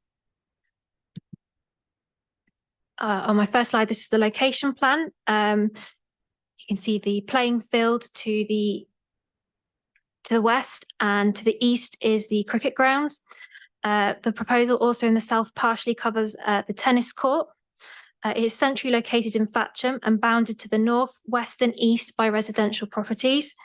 To the south is Brownsfield Road leading to the A4, and services in the south include the car parks, a health centre, bowling green and the memorial hall.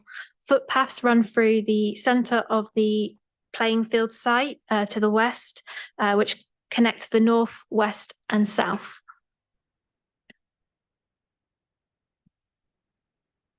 The proposed scheme comprises of a basin that will be 0.78 hectares within the playing fields in the west. The swale is located in the eastern field and will be 3 metres wide and 120 metres in length and approximately 0.5 metres deep.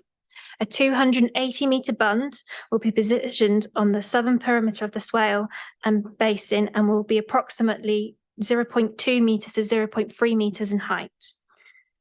You can also see on this drawing the proposed locations for footpaths now running along the boundaries of the western playing field.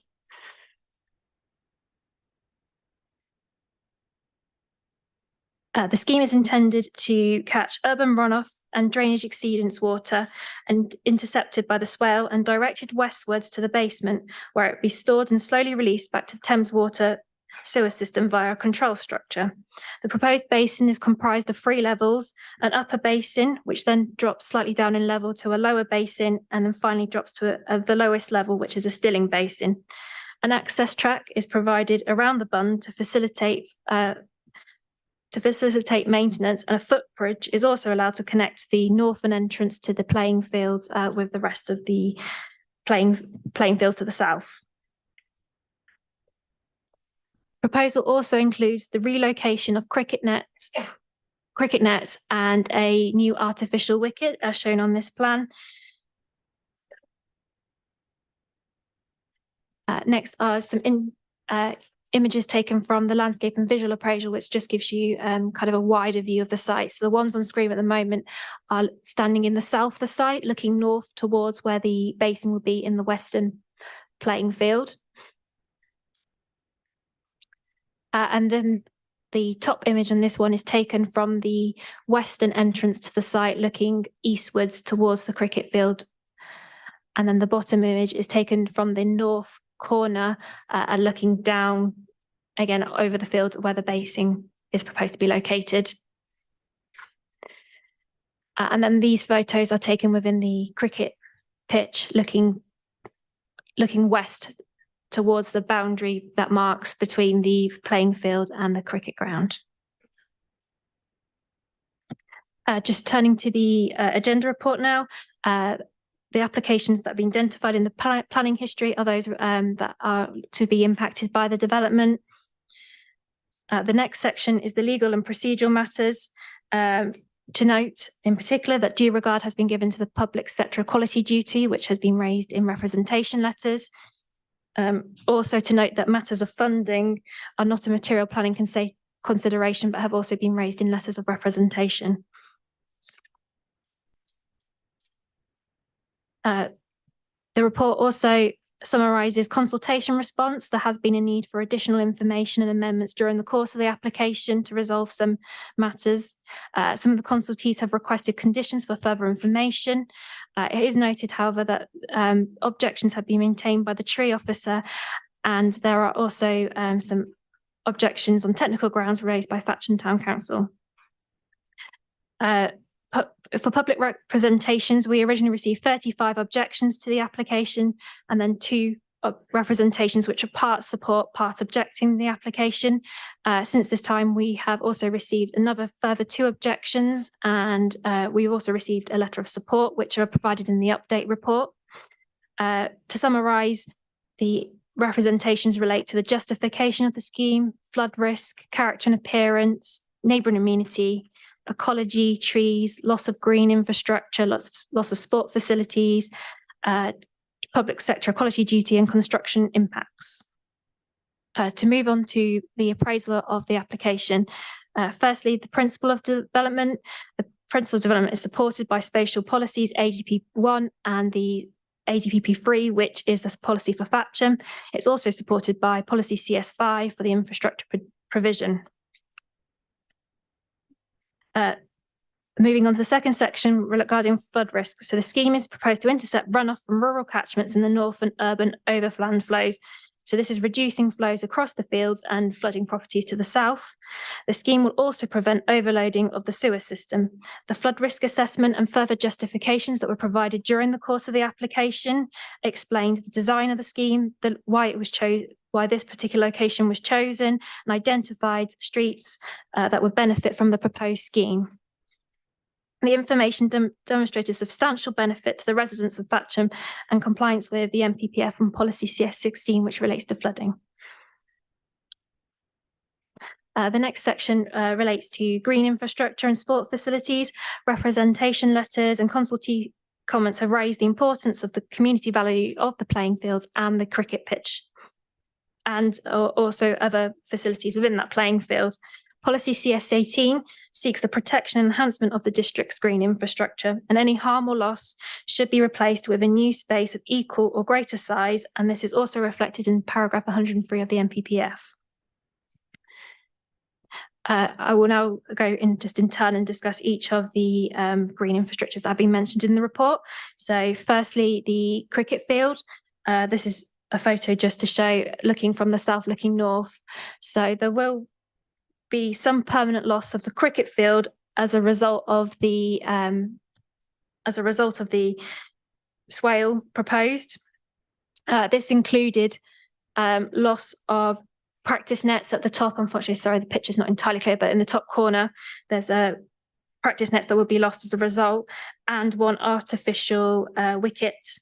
These, during the course of the application, were proposed to be relocated. So the cricket nets will be replacing an existing set in the south. So these are pictures of the ones from the south that are due to be replaced.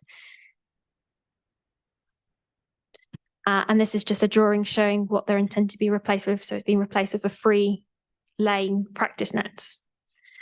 And then the next slide just shows where the orange outline in the centre is where the artificial wicket will go.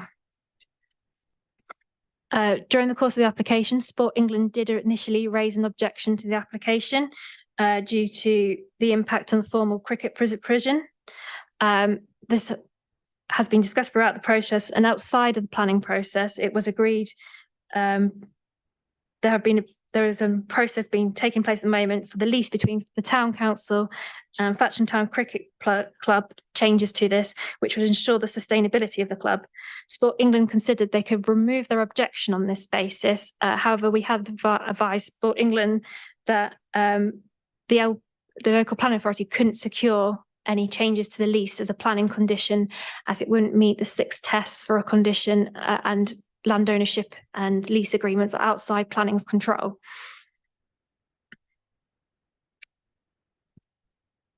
The tennis courts and play equipment are also due to be impacted.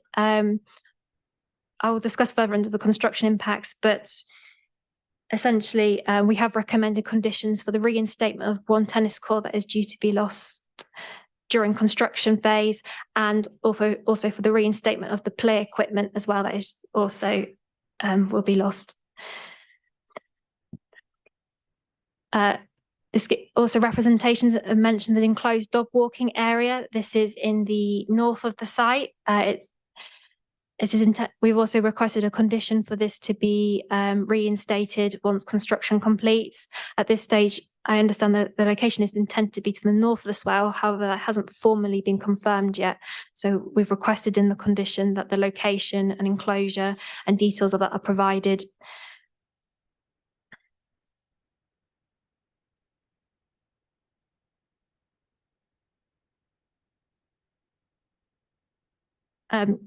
Sorry. Just to note that there will be some impact to the informal recreational areas in the site as well that are currently used for sports, cart boot sales. There's also a basketball hoop. So there will be some impact to that. Sorry, I'm just lost my place. So there will be some loss of informal recreational activities. However, the scheme has been designed so that part of the basin will become usable after construction completion. And also the applicants have attempted to design the scheme so as to minimise the amount of space needed to accommodate the basin. However, it is noted, also to mention that the free existing entrances in the park will be retained once the scheme has completed, and we've requested that final details of the footpath are dealt with by way of condition. It is noted that there is a conflict with policy CS18, but the applicants have worked to minimise the impact on the green infrastructure. To move on to the construction impacts, on the screen is the enablement works to carry out the development. So there's a proposed temporary access that will from the Brownsfield Road. It will go up through the site. It will take a slight bit of the current basketball hoop and kind of court area and move up into the site. We note there have been concerns raised about the vehicles moving from the A4 up into Brownsfield Road and onto the site. The highway officer has, with additional information, been satisfied that an appropriate scheme could be secured and managed, and to manage impact to highway safety. This is recommended as a construction method statement condition and is to be submitted prior to the site setup. It is acknowledged that there will be some loss of connection in the site from the north to the south, particularly for pedestrians during the construction phase. However, the access to the south and west would be retained. It is also proposed to provide disabled parking spaces for access to the healthcare centre during construction. The construction method statement is also proposed to mitigate the impact on neighbouring residents during construction. Then just to go to the next slide, which shows a visualization. So the yellow line indicates where the access is intended to go. So you can see how there'll be a temporary loss of one of the tennis courts. It has been proposed that prior to groundworks commencing, that we see the agreement made for the provision of alternative tennis facilities as suggested in the supporting documentation.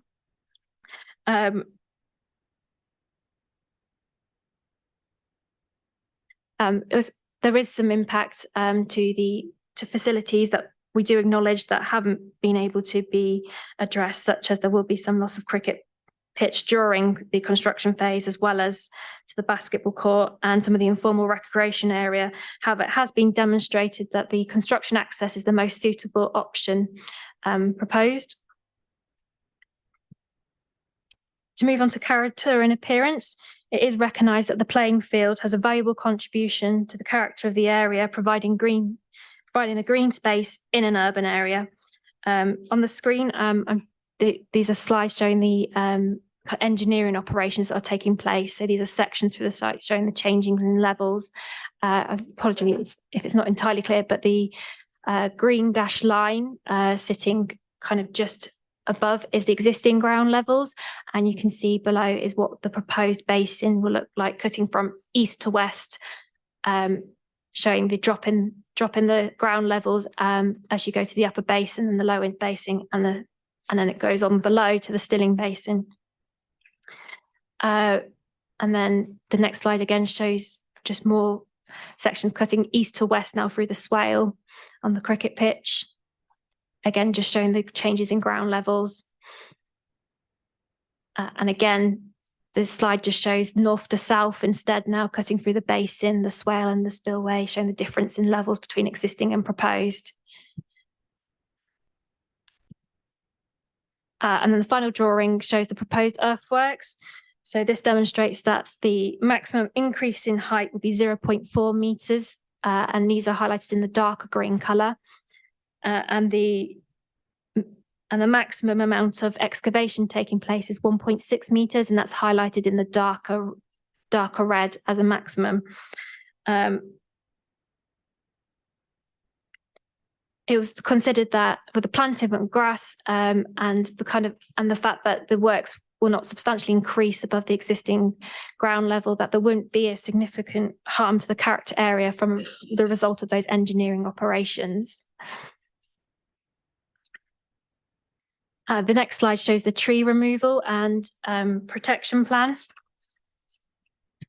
So the scheme will involve the loss of 40 trees to accommodate the basin, and there are also 2 additional trees that will be lost to accommodate the cricket practice nets in the south of the cricket field. It is acknowledged that this is a significant loss, and that our tree officer does maintain an objection to the loss of the trees as they have an amenity value.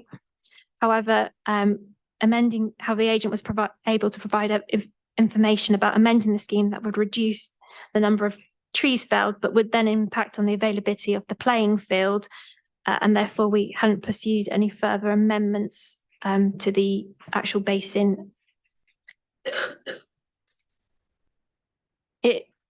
And then these are images just showing some of the trees in the northwest corner that are going to be lost. Again, here, this image just shows looking adjacent to the dog walking area, looking north, and the trees in the kind of centre of that image are proposed to be felled. Again, that's looking at the northwest corner again. And then this is looking at the western boundary near that access there, and those 2 groups of trees are proposed to be retained. It is proposed to compensate for this loss by putting on landscape conditions and landscape and ecological management plan condition. At this stage, the drawings submitted are indicative, so we would want further details, including planting and size, and what would actually be intended to be proposed.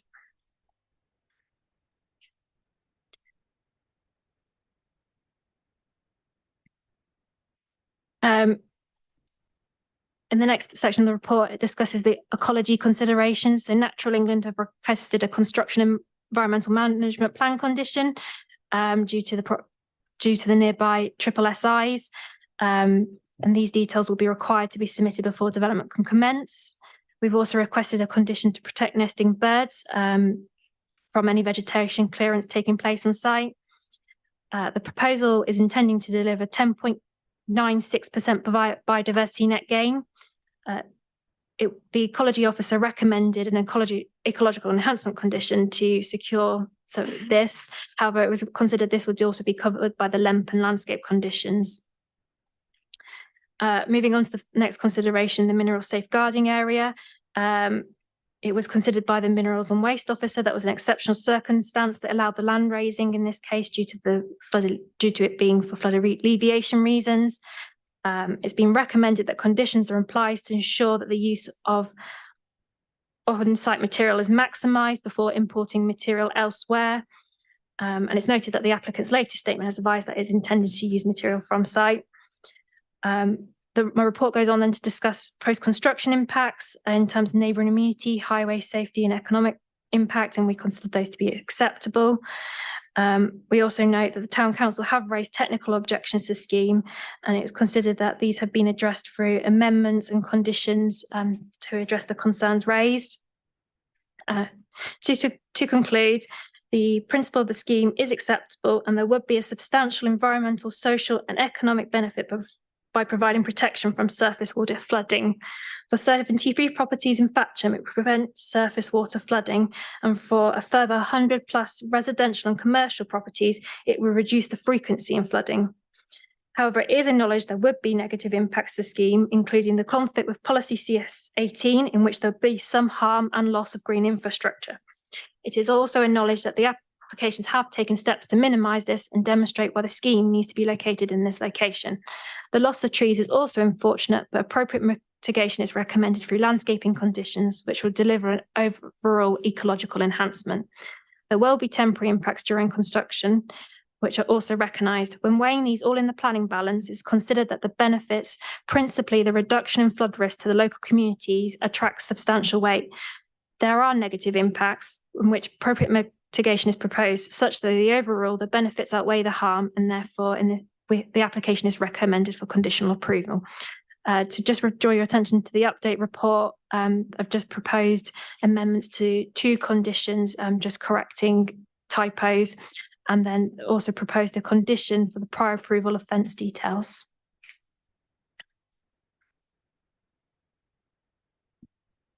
Thank you. Are there any highways comments, please? Thank you, Mr. Chairman. No, I have no comments at the moment for you. Could I call on Councillor Simon Pike, the Thatchum Town Council, please, to make representations on behalf of the council? Thank you for this opportunity to address the meeting. I am Councillor Simon Pike, the Chairman of the Thatchum Town Council's Planning and Highways Committee. As I expect you know, Thatchum suffered serious flooding in 2007, and we were fortunate to receive funding from the Environment Agency for a series of flood attenuation schemes. This one on the Thatchum Memorial Field is the last, the final piece in the jigsaw. The Town Council has fully supported these schemes and made a financial contribution towards them. Its Planning and Highways Committee considered this application and resolved to support the principle of the scheme, subject to a number of reservations, which it had to express as grounds of objection. Our reservations were in 3 categories: about the details of the design, consultation with stakeholders, and compensation to them for loss of land and facilities. Although this scheme is one of the smallest, it is probably the most complex because of its location in the heart of the town and the multitude of its uses for sport and recreation. I'm pleased to inform the committee that the reservations about the design have been addressed through conditions proposed on the approval. The issue of compensation is also being addressed, although outside the remit of this committee. I am therefore happy to inform the committee that the support of the council is now without reservation. During the progress of this application, the Town Council has received 2 presentations from Ardent, the civil engineering company that is designing the scheme, and councillors have been able to attend public exhibitions. I am personally satisfied that the design of this scheme and the access arrangements during its construction represent the best available options, or perhaps the least worst ones. The Town Council appreciates that the construction of the scheme will cause significant disruption in a busy part of the town, and the scheme will permanently impact users of the site. Indeed, the Town Council is directly affected as the landowner of Browns Field, which it leases to Thatchum Town Cricket Club. However, the Town Council looks to the benefits of the scheme in limiting the risk of flooding to a significant number of households in the town for many decades to come. It regards this as the more important. The Town Council therefore requests this committee to approve this application subject to the proposed conditions. And I'd just like to thank the officers for the way that they've considered the objections that have been made and addressed them through the conditions that they proposed to this meeting. Thank you. Thank you. Could you just remain to see if there's any questions from members, please? Councillor Mays. Thank you, Chairman. Simon, I noted that this is the 3rd or 4th chain in the flood plan for Thatchum. More than that, yes. Can you tell me if the existing ones in the north have been constructed yet? Yeah, so this is the last, well, I'm not expert. My understanding is that there are two that are under construction at the moment. And then this is the final one of the whole of the scheme. Yeah, there's one on the Bath Road and two up in the north. So there are three, yes. I can't read the name of the Yeah, road there are three under construction. Is it Heath Lane up there? Yeah, and then this is the very final one. Is the Heath Lane one working at the moment? I can't answer that, but I don't think this is fulfilling a different purpose. Perhaps I don't know if anyone else will say this, but this is designed to capture flow from the land within the estate, whereas the ones you're talking about are outside around the town and capturing green areas. Yeah, yeah, but they're capturing flows from watercourses, whereas this one is not. It's a different purpose. Yeah, one to the north actually. Okay. I think. Can I just say I'm probably getting beyond what the council can comment on. A question, really. Have you got a question actually about this particular scheme, please? If the existing ones up in the north are working. Yes. And I recall that one on the eastern side actually drains into a Thames water drain, which comes down the main area that you're talking about. Is the water from this ponded scheme, does that go into the same Thames water drain, or is it a different one? I would prefer if there's somebody else later on could answer that. Okay. They might be more definitive, if that's okay. Okay, fine. Thank you very much. Are there any other questions? Thank you, sir. Thank you, Coach. Okay, thank you. Could I ask Rosalind Lewis, who's an objector, please to come to the rostrum? And you have 5 minutes. Would you like a warning when you're getting towards the end?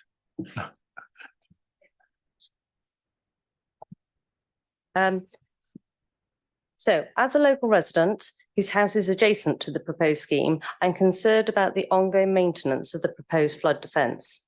A recent Public Accounts Committee report found that many existing flood defences that failed were found not to have been properly maintained. West Berkshire, like many other councils, are under huge financial constraints. This does not fill me with confidence that this scheme will be successful in the long term. How can you guarantee that the flood defence scheme will be properly maintained going forward into the future and not cause adjacent properties like mine to be flooded? That's it. Thank you. Do members have any questions? Thank you very much. Thank you. Could I call upon Brian Woodham as attending in person and Mike Brooke is attending via Zoom, who are supporting the scheme? Chairman, Mr. Brooke hasn't joined us on Zoom. Okay, in that case, Mr. Woodham, would you have 5 minutes? Chairman. Sorry. Oh, I'm sorry. I believe Mr. Brooks sat in the corner there, waving. So,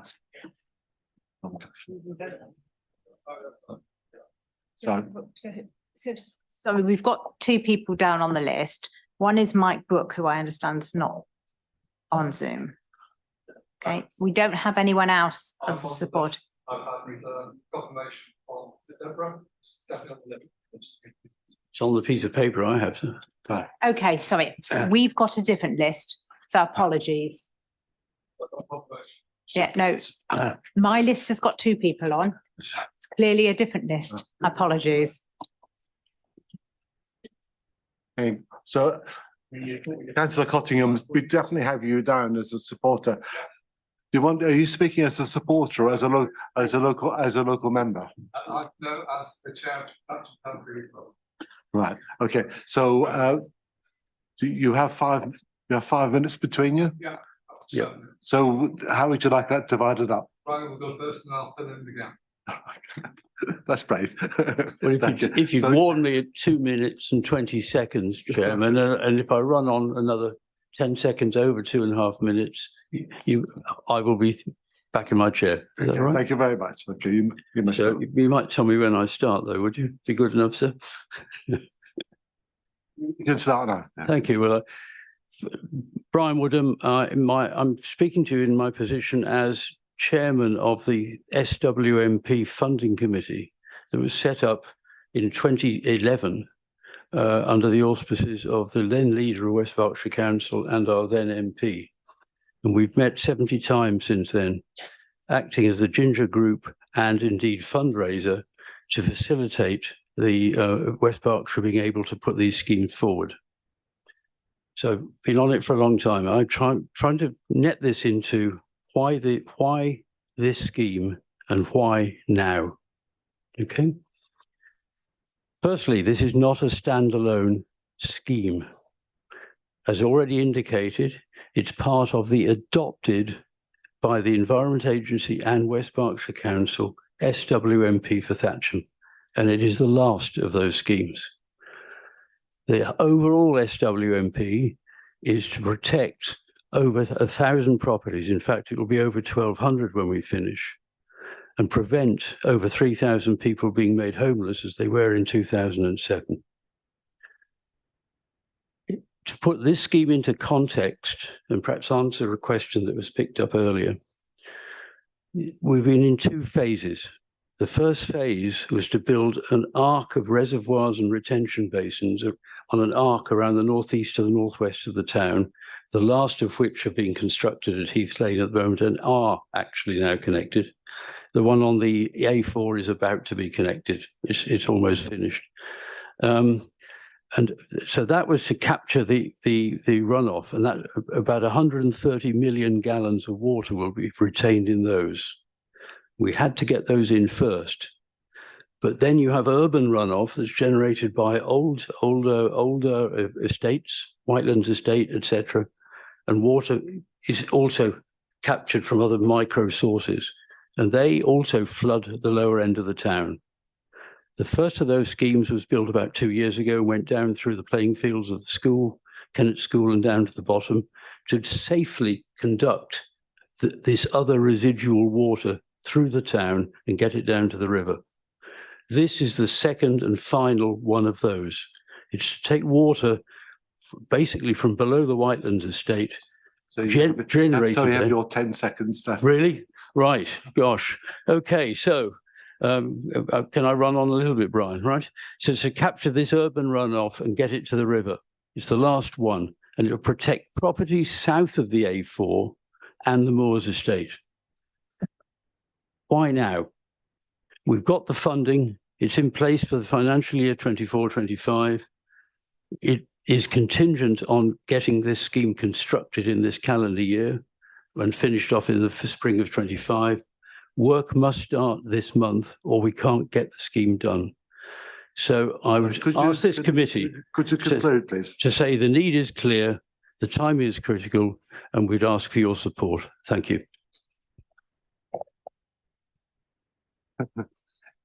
Councillor Cottingham, sorry. You have the questions later. No, we normally do the questions together. So if there's 1 minute 40 left. I will speak so I'm speaking to you in my capacity as being chair of Thatchum Town Cricket Club. We are supportive of this scheme. Many of our members were flooded in 2007. We recognise the benefit to the people of Thatchum. I do want to point this committee to section 618, which talks about the loss of land. So we will be losing land. Land is lost for good. In compensation, we will be receiving 3 cricket nets to compensate the 2 which we're losing at the top end of the ground. Also, I just want to bring it to this committee's attention, the tree policy within here. There's also protection of trees, which we believe don't need to be protected during being built. So we would like to talk to the relevant officers and Ardent over the protection or not needing to be protected during the build of the scheme. Also condition 14 regarding the fencing, again, just to make sure, can we be part of that process, making sure we have the appropriate fencing during game, which looks the feel of playing cricket. So that's it for us. Thank you. Could you both say that in case, so Councillor Cotton.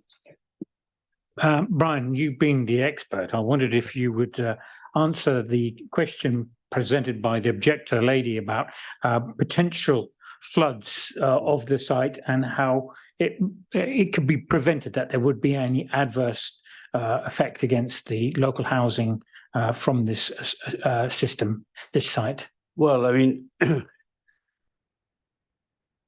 with every scheme that we've built, there is an absolute requirement. West Berkshire Council have taken on the responsibility for a full maintenance regime. 3 of them are actually formal reservoirs. I know this one isn't. And that actually has to have a panel engineer come and inspect every year to check the status of the event.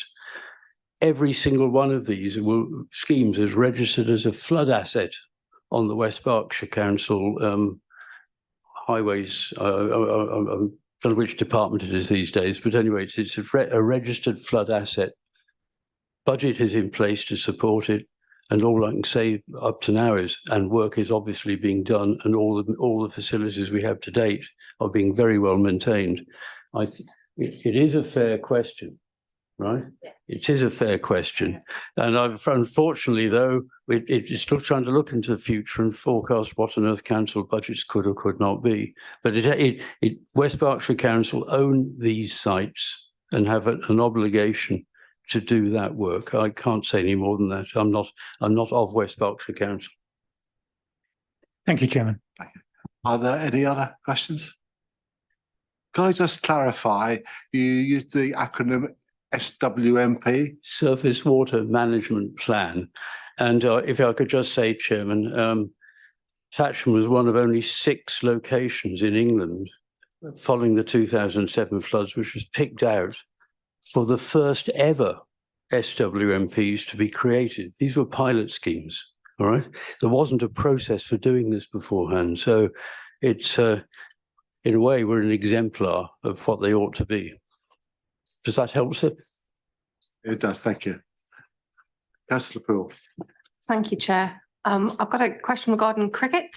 So as a rugby player, the cricket ball is a little bit smaller than what I'm used to, but I understand from Gemma, who introduced the application, that Sport England have raised a concern regarding the site. Now, reading through the notes, I understand that it's to do with the size of the pitch and that it's being reduced. Yeah. As chair of the cricket club, I wonder what impact that actually has, because I understand that you have some rather budding is it cricketers or cricketers? Cricketers. So the top end of the ground where the swell is going is currently used on Friday nights for our junior practice. So there's an underlying wicket, grass wicket, which we're losing.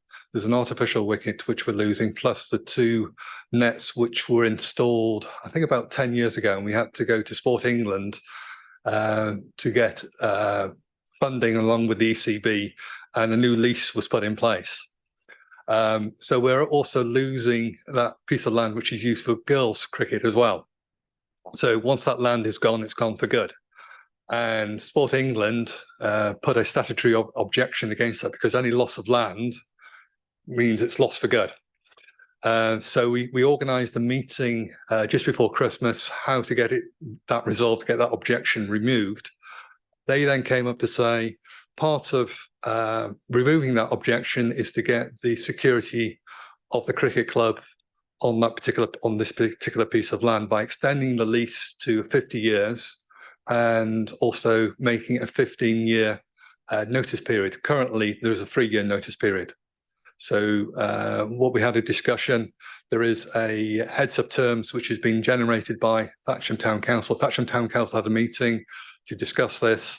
And as I say, there's provision in there for a new lease to be signed, also on the condition of the rent to be amended as well. So we've mentioned this term of compensation. So the agents have been appointed, I believe, also for Memorial Hall, also for Thatchum Town Council, with regard to the loss of land, and potentially for us on a Friday night, we may see a reduction in the number of juniors who are playing. Plus, we have the associated bar revenues, so we can only accommodate a certain amount of juniors on the field, because obviously that field now reducing in size. We may see a reduction in the number of juniors we can accommodate, and then a reduction in the number of bar revenue, which goes with that as well. So, yeah, In an ideal world, we would not want to be getting rid of, losing land. You can't never get it back. But we recognise the benefits to the people of Thatchum long term. The fact that it was horrendous back in 2007. We had nearly 1,000 homes were flooded, 1,200 homes, and a number of our members, players were flooded as well. So, there's a greater good here for the people of Thatchum. Councillor Mays. Yeah, thank you, Chairman. Ian, we have a pool of water which you may wish to use for irrigation of your cricket pitch in the summer. Bear that in mind, because it's not very far from the outlet to the swale and the lower ponds. With regard to your colleague, the exit to near the spillway, there's an exit which drains into a Thames water drain. If I may deflect that. I mean, I'm only working on I think that would be better handled by the consulting engineer who is here. I think that will be more. I'll take it up later. Okay, thank you. Councillor Kanda. It's just a quick question about cricket, actually. You mentioned girls' cricket, and then it seems that that's probably lost for good, because you said you got the junior area, but you didn't mention the girls' cricket again. And the reason I bring it up is I know that there's very few places for girls' cricket. To the extent that I know of a gentleman who's moving to North London because that's the only place he can get his girls to play cricket because they're into it. We're going to have to reorganise what we do on Friday nights when this happens. So we may have to move girls' cricket to another night. It wouldn't be the most ideal scenario because having that continuity and club spirit and having everyone together is what we're after. But yes, it's going to be a bit of a challenge for us to find the appropriate amount of space, because currently we run what we call all-stars, which are your under sevens. Initially, they're at 5 o'clock, and thereafter at 6 o'clock, we have the under 9s, under 11s, under 13s, and under 15s. So it is going to be a challenge for our junior coaches to make sure we have the appropriate amount of space, and also from a health and safety perspective. And are Sport England aware that there might be that impact, because if you can't and that was the fact that with having the new nets, we'll be able to potentially put more of the children in the net scenario rather than in the field scenario. So at the moment, we don't tend to use the nets on a Friday night. We like the, as you can imagine, children of that age, they like to run around. And as I say, what will have to be a reorganisation of reallocation of how we do the practice and training on a Friday night.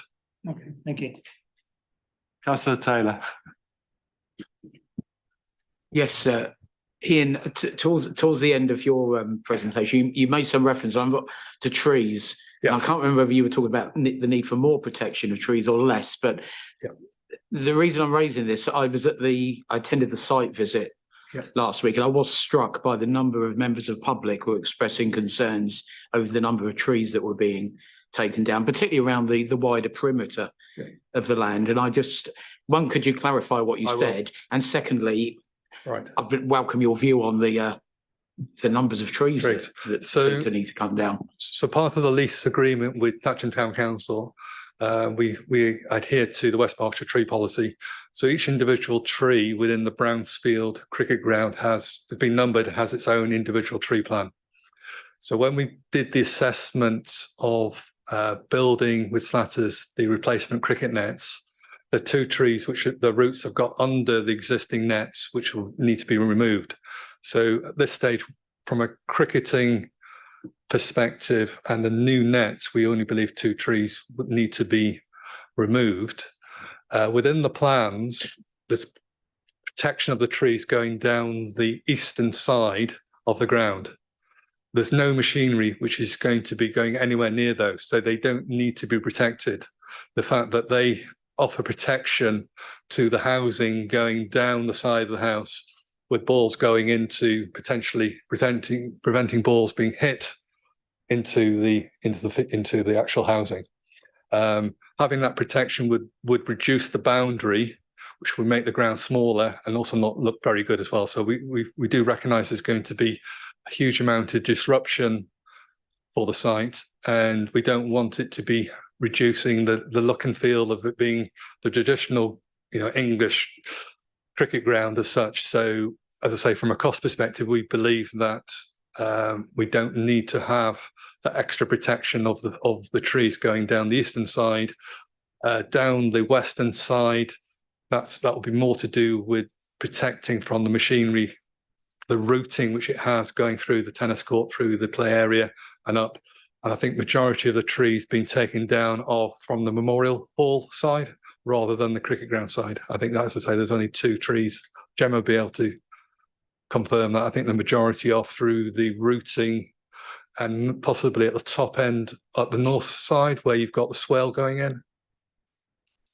Yes, confirm most of them are within the Memorial playing field. There's 2 in the cricket, the far northeast corner that are being removed, and then there's 2 to accommodate the nets as well. Yeah. Councillor Poole. It's wonderful to be on the same train, I thought, with Councillor Kanda, asking lots of questions about cricket. It's very educational. Looking at the site in the area that you're losing, is there any impact to the club being able to play any national cricket? Currently, Berkshire do play a fixture, an annual fixture, full fixture against Wiltshire. We have what we call the Marlborough Cup at the start of the season. Hopefully that won't impact on that. We also have age group, so under 13s, under 15s, even over 50s matches. So at this stage, we don't believe that there is any negative impact on us hosting county games at this stage. Yeah, it's a good question to ask. We've been in contact with the ECB and also Berkshire Cricket Foundation. They haven't raised any issues which they believe would jeopardise our county ground status, which we have. Okay, thank you. Are there any other questions? I do have one more. That's okay. One more. Yes. Sorry, Brian, I think you've been a bit left out with Ian taking the limelight with all the education on cricket.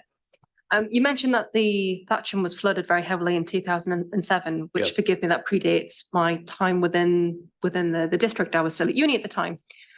Just wondering, with all of the recent heavy rainfall that's been affecting multiple parts of the district, whether or not any of the properties within this part of Thatchum have been flooded or impacted at all. Well, it's a good question, and it's one that I've been seeking answers to as well, because in the ideal world, all the situations that, or all the schemes that have been built would have a little telemetry system in, and you'd be able to tell if the water's in there. All right, but I can tell you, as of the rain early in January, when the Heath Lane scheme, which is on the north side, just below Cold Ash, if you know your geography around there, that you could definitely see substantial standing water in, and it had already been connected to the system. So if that one was filling, I'm pretty sure that the main reservoirs will have been operating to a degree. Nothing like the rain we've had recently is not of the scale of what we had in 3 hours in 2007. That was designated then statistically as a 1 in 234 year event. Now, of course, another one could happen tomorrow. And the world is moving on, and it's probably less than that now. But no, the answer is yes, those schemes are operational. Have I personally been out in them with a measuring stick? No, but so I'm not trying to be facile. Yes, they are working. And the other point I would make is, apart from north of the railway in Thatchum was dry, relatively, compared to what it would have been. And I know I know West Berkshire Council officers are conducting a study of what's been happening in the last 6 months. And I'm pretty sure we'll find when that report comes out that Thatchum was one of the dry spots. And so if we can do this last scheme we can protect the last couple of hundred people who are not sufficiently protected from anything like a repeat of 2007, if that helps. Okay. Thank you. Any other questions? Thank you very much. Thank you. Very helpful. I could move on, please, to the applicant. Could I ask Brian Cafferty to come to the rostrum, please? And you also have 5 minutes. Would you like a warning of, say, 1 minute to go? I think I'll be okay, Chair. Oh, you'll be okay? I think I'll be okay. Thank you. The devastating impact of flooding cannot be underestimated. Again, this year, the district has suffered widespread flooding. As a result, the council will be devising plans to mitigate the effect this has had on its residents. Thankfully, Thatchum has largely escaped the flooding this year, partly due to the schemes currently implemented. But this was not the case in 2007, when an unprecedented storm caused devastation to over 1,200 properties and local businesses. This was unprecedented at the time, but with ever-growing impacts of climate change, something had to be done to ensure residents of Thatchum were protected for such events going forward. Following the publication of the Surface Water Management Plan in 2010, which was one of the 6 pilot studies commissioned by DEFRA following the floods throughout the UK in 2007, West Berkshire Council have worked tirelessly with their consultants to implement the outcomes of the Surface Water Management Plan for Thatchum. The plan comprises the construction of several flood alleviation schemes designed to work in tandem to reduce the frequency of flooding of risk in Thatchum and help protect the properties that flooded in 2007. The Memorial Field Flood Alleviation Scheme is the last scheme identified in the Surface Water Management Plan, where 5 of the schemes have already been constructed and 3 are 95% complete. A business case for the Memorial Field Flood Alleviation Scheme was presented to the Environment Agency, which secured approval and funding. When initially proposed in the swamp, a larger area of Memorial Fields was planned to be utilised. However, as the schemes work in tandem, we have managed to reduce the size of the basin that was initially required. The attenuation basin is now proposed to be located to the north of Memorial Fields and fulfil a dual purpose in terms of, 1, facilitating recreational activities, but with its primary aim to reduce flood risk. I'm sorry, some of this information I've already heard. In terms of specifics for the scheme, the proposed scheme will have a capacity of 3,200 cubic metres and will comprise the construction of a detention basin with an area of approximately 0.7 of a hectare or 2 acres in the western field within the trust land. A 3-metre wide swale is proposed in the eastern field, Thatchum Town Council stroke Cricket Club land, and will be 120 metres in length and approximately half a metre deep.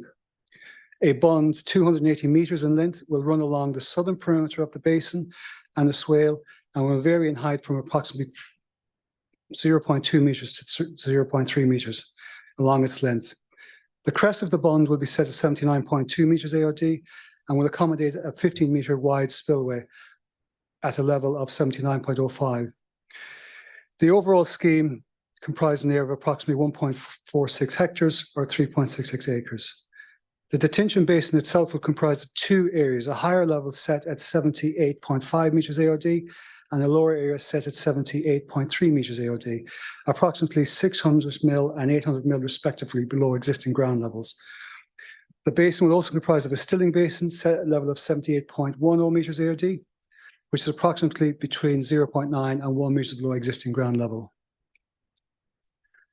A 450 mil diameter pipe will convey flows in extreme flood events from the basin to the existing Thames Water 750 metre surface water sewer via a controlled structure located to the east of the basin. A 3-metre wide access track is proposed around the northern boundary of the basin to facilitate access for maintenance, and a 2-metre track along the bund at the southern edge of the basin. The bund to the south of the swale will comprise a 1-metre wide crest to facilitate maintenance. The provision of a 2-metre wide pedestrian footbridge is also proposed over the swale to ensure access is maintained from the north to the south of the fields. In addition, approximately 400 metres of footpath will be provided within the park. The proposed flood alleviation scheme at Memorial Field reduces flood risk in the surrounding area from 2 different sources. 1, overland flow, and 2, flooding from sewers. In terms of the benefits for the scheme, the proposed basin will remove 70 3 properties from flooding while reducing the frequency of flooding to 100 plus other properties. In addition to this, the other benefits of the scheme are they will reduce reduction of sediment and debris entering the Kinnerton Canal, improve water quality in terms of runoff into the Kinnerton Canal. So could you conclude your remarks, please? Yes, just nearly there. The reduction in risk of contamination in the Kinnerton Canal, the minimum, the opportunity to enhance biodiversity in terms of biodiversity net gain. That concludes my. Could you remain there for question, please? Any members have any questions, please? Councillor Poole. Thank you. That was very informative. I appreciate the detail that you've gone to there. For my clarity and understanding, the basin itself, does it transport water to the river or is it a soakaway? No, it attenuates. So it attenuates the flows coming over land. It flows over land or water that comes out of the sewers and flows over land. Follows the topography of the land and ends up in the basin and then the swale, and there it's attenuated. And then from that basin, it is discharged into the Thames Water sewer. So overland flow into the basin and then into the sewer, into the Thames Water sewer, which eventually discharges into the Kinsnavon Canal. Lovely. And just for complete clarity, this is surface runoff water. Correct, surface runoff. Thank you. Any other questions? Thank you very much. Shall we move on then to questions of the officers, please? Board member. Oh, I beg your pardon.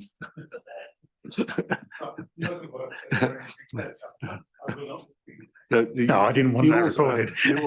Sorry, you also have 5 minutes. Yes, thank you. You can give me a minute from reminder just in case, please. Yeah, we've had a lot of dry facts and figures here. I was there and I was wading through thigh-deep water to go and get my children from school. It is a very, very serious matter. We were very, very lucky not to have any injuries or deaths. You come up with a figure of 1,200 people were affected. Well, actually, that was people who were ejected from their homes, had to live in caravans, hotels, or even live upstairs. This is a major impact on their lives for not 6 months, but more like a year or even 18 months. And this is the reason these have come forward.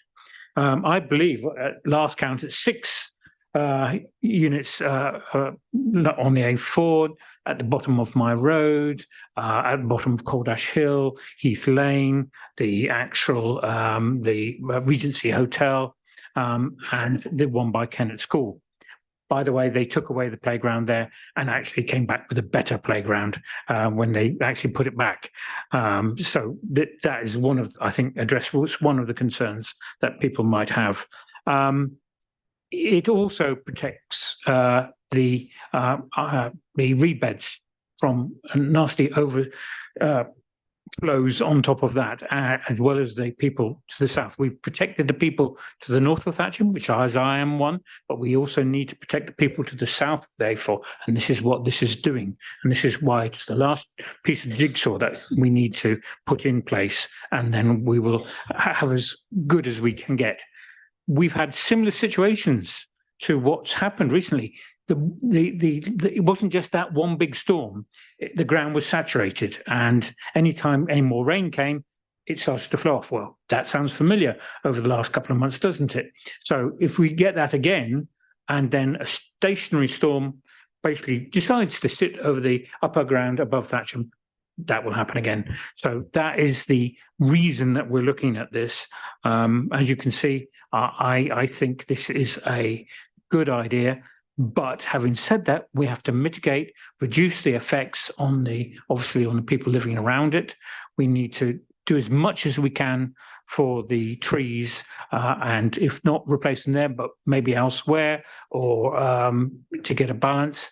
We also, maybe we can look at enhancing the ecology of the site with shrubs or something like this. But I would like to reassure the public that basically this is Thatchum Town Council land. And I'm sure that, it's literally, you look out the window and you see this from the town council offices. If that it would be obvious if there are any major issues.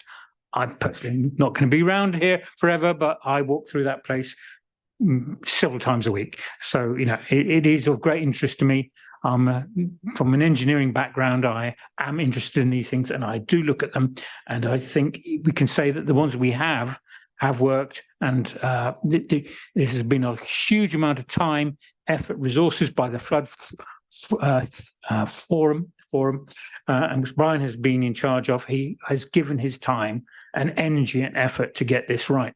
So, as I said, the only concern I have is let's make it sure that it's short and sweet in the construction and that we get it right. I'll have some questions later on that. So thank you very much indeed. Thank you. Are there any questions for Councillor Hankwood? Sorry, I thought it was just what question I was debating.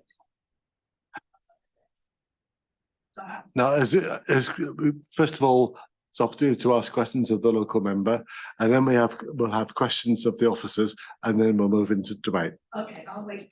I'm sorry. No problem. Bear to be.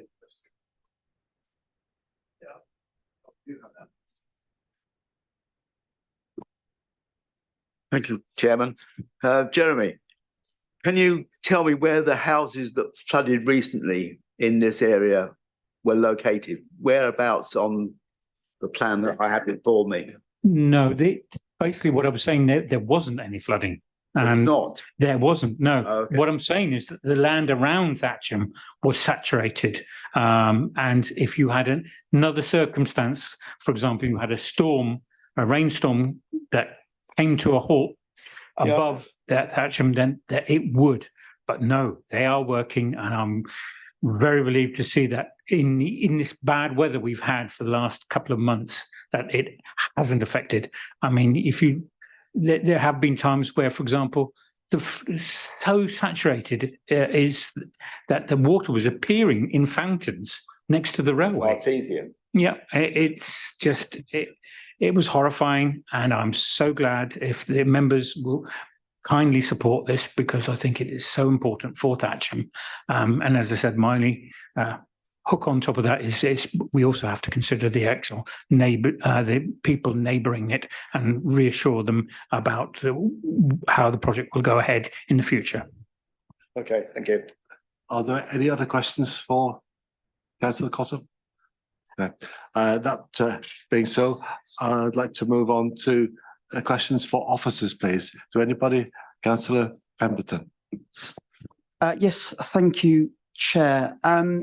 As I sort of stated at the start of this meeting, I declare a personal interest in that. I live in Thatchum too.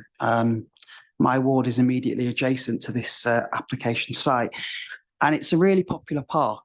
I will be sorry to see it disrupted in this way, albeit for a valid reason.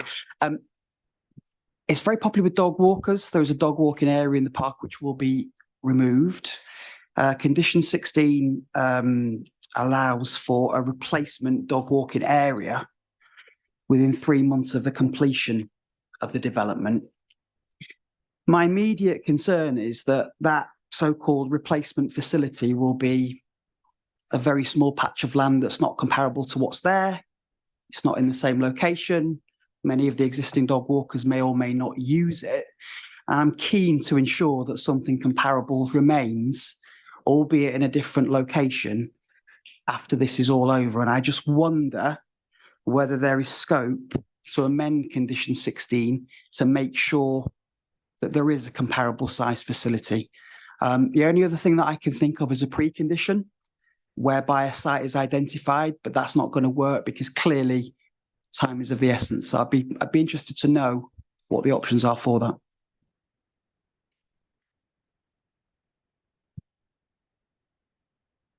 Thank you, Chairman. I think I'll take this one if you don't mind, Gemma.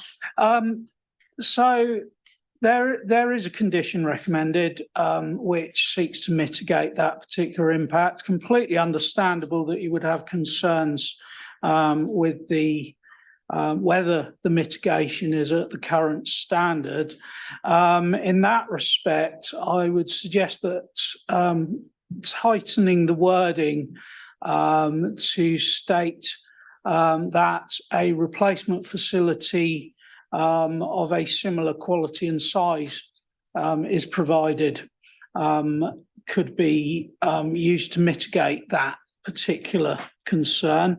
In terms of pre-commencement condition, members, I should remind you of the tests of planning conditions. First of all, being that they have to be reasonable as set out in the MPPF. There is no reasonable need, in my view, for details to be provided pre-commencement of any of these development operations.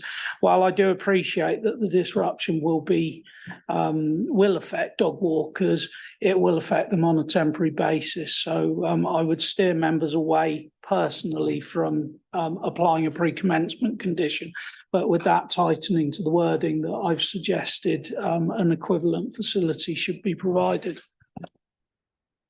Thank you. Are there any other questions? Councillor Cotter. Highways, really, well, two, one highways and one on ecology. Highways, this comes off the A4 which is, as we all know, a very heavy road. It's also then beside the health clinic and the library and the Mem Hall itself. Just concerned about how strictly the lorries can be controlled, how many lorry movements there might be. Would it be sensible to have some traffic light, some kind of signalling system to control them? It's just a very, very sensitive spot. And I'm just looking for reassurances that we can control it, because there are a lot of pedestrians around this area. Yes, if I may, Mr. Chairman. Yeah, thank you. It is a very serious thing, and the construction method statement was being produced by the applicant has clearly shown that there will be between 10 and 14 lorry movements a day during the working day going in and out of that site. It equates to about one lorry every 40 to 50 minutes. They've also offered banksmen and appropriate signage at the junction to mitigate, dangerous movements in and out of the lorries. So there will be control at that junction. There'll be control on Brownsfield Road. The site will have to produce the plan. They will have to work to that plan. And obviously it would be conditions so we can challenge them if the plan isn't working appropriately. So yes, we do believe that it is very well buttoned up, so to speak, and there will be good control on the vehicles in and out of the site. Thank you, Chairman. I'm very glad to hear that there will be a banksman, somebody watching over that, because as I said, it is a very sensitive area in terms of the public.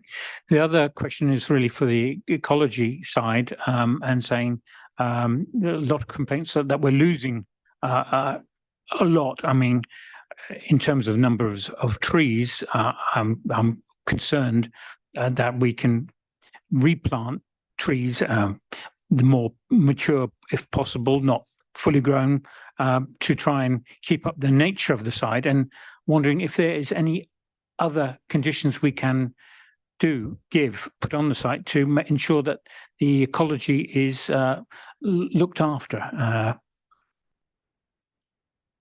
or restored or improved.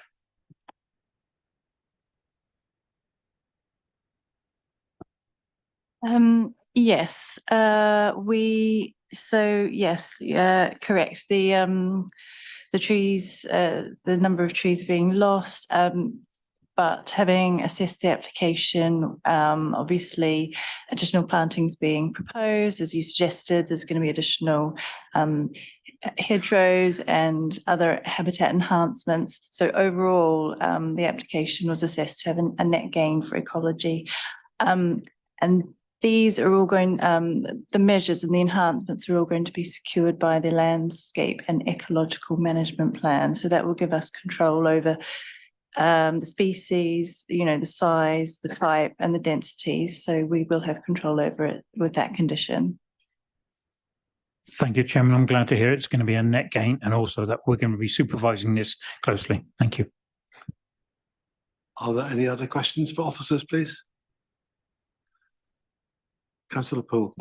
Sorry, I just came in there at the last second. So this is an open question to Elise, to Mr. Till, and maybe to Gemma as well. I'm doing a bit of maths again. I'm really cracking out my degree tonight. So we're talking about an event that happened in 2007, which was a flash flood. It was a huge rainstorm that affected most of the district. I've been doing a bit of research. And it also affected multiple wards as well, the ward that I currently represent, Burfield and Mortimer. Also, we've also talked about research that was done in 2010 and 2012.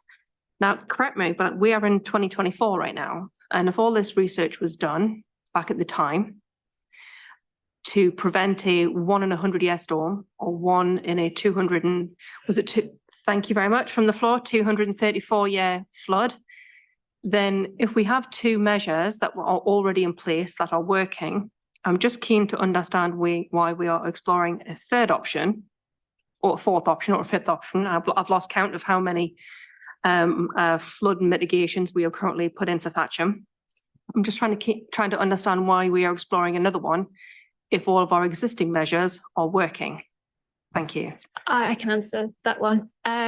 So the scheme proposed, they all work in tandem with one another as the intention. So the whole scheme is part of an action plan. They're all intended to work in tandem.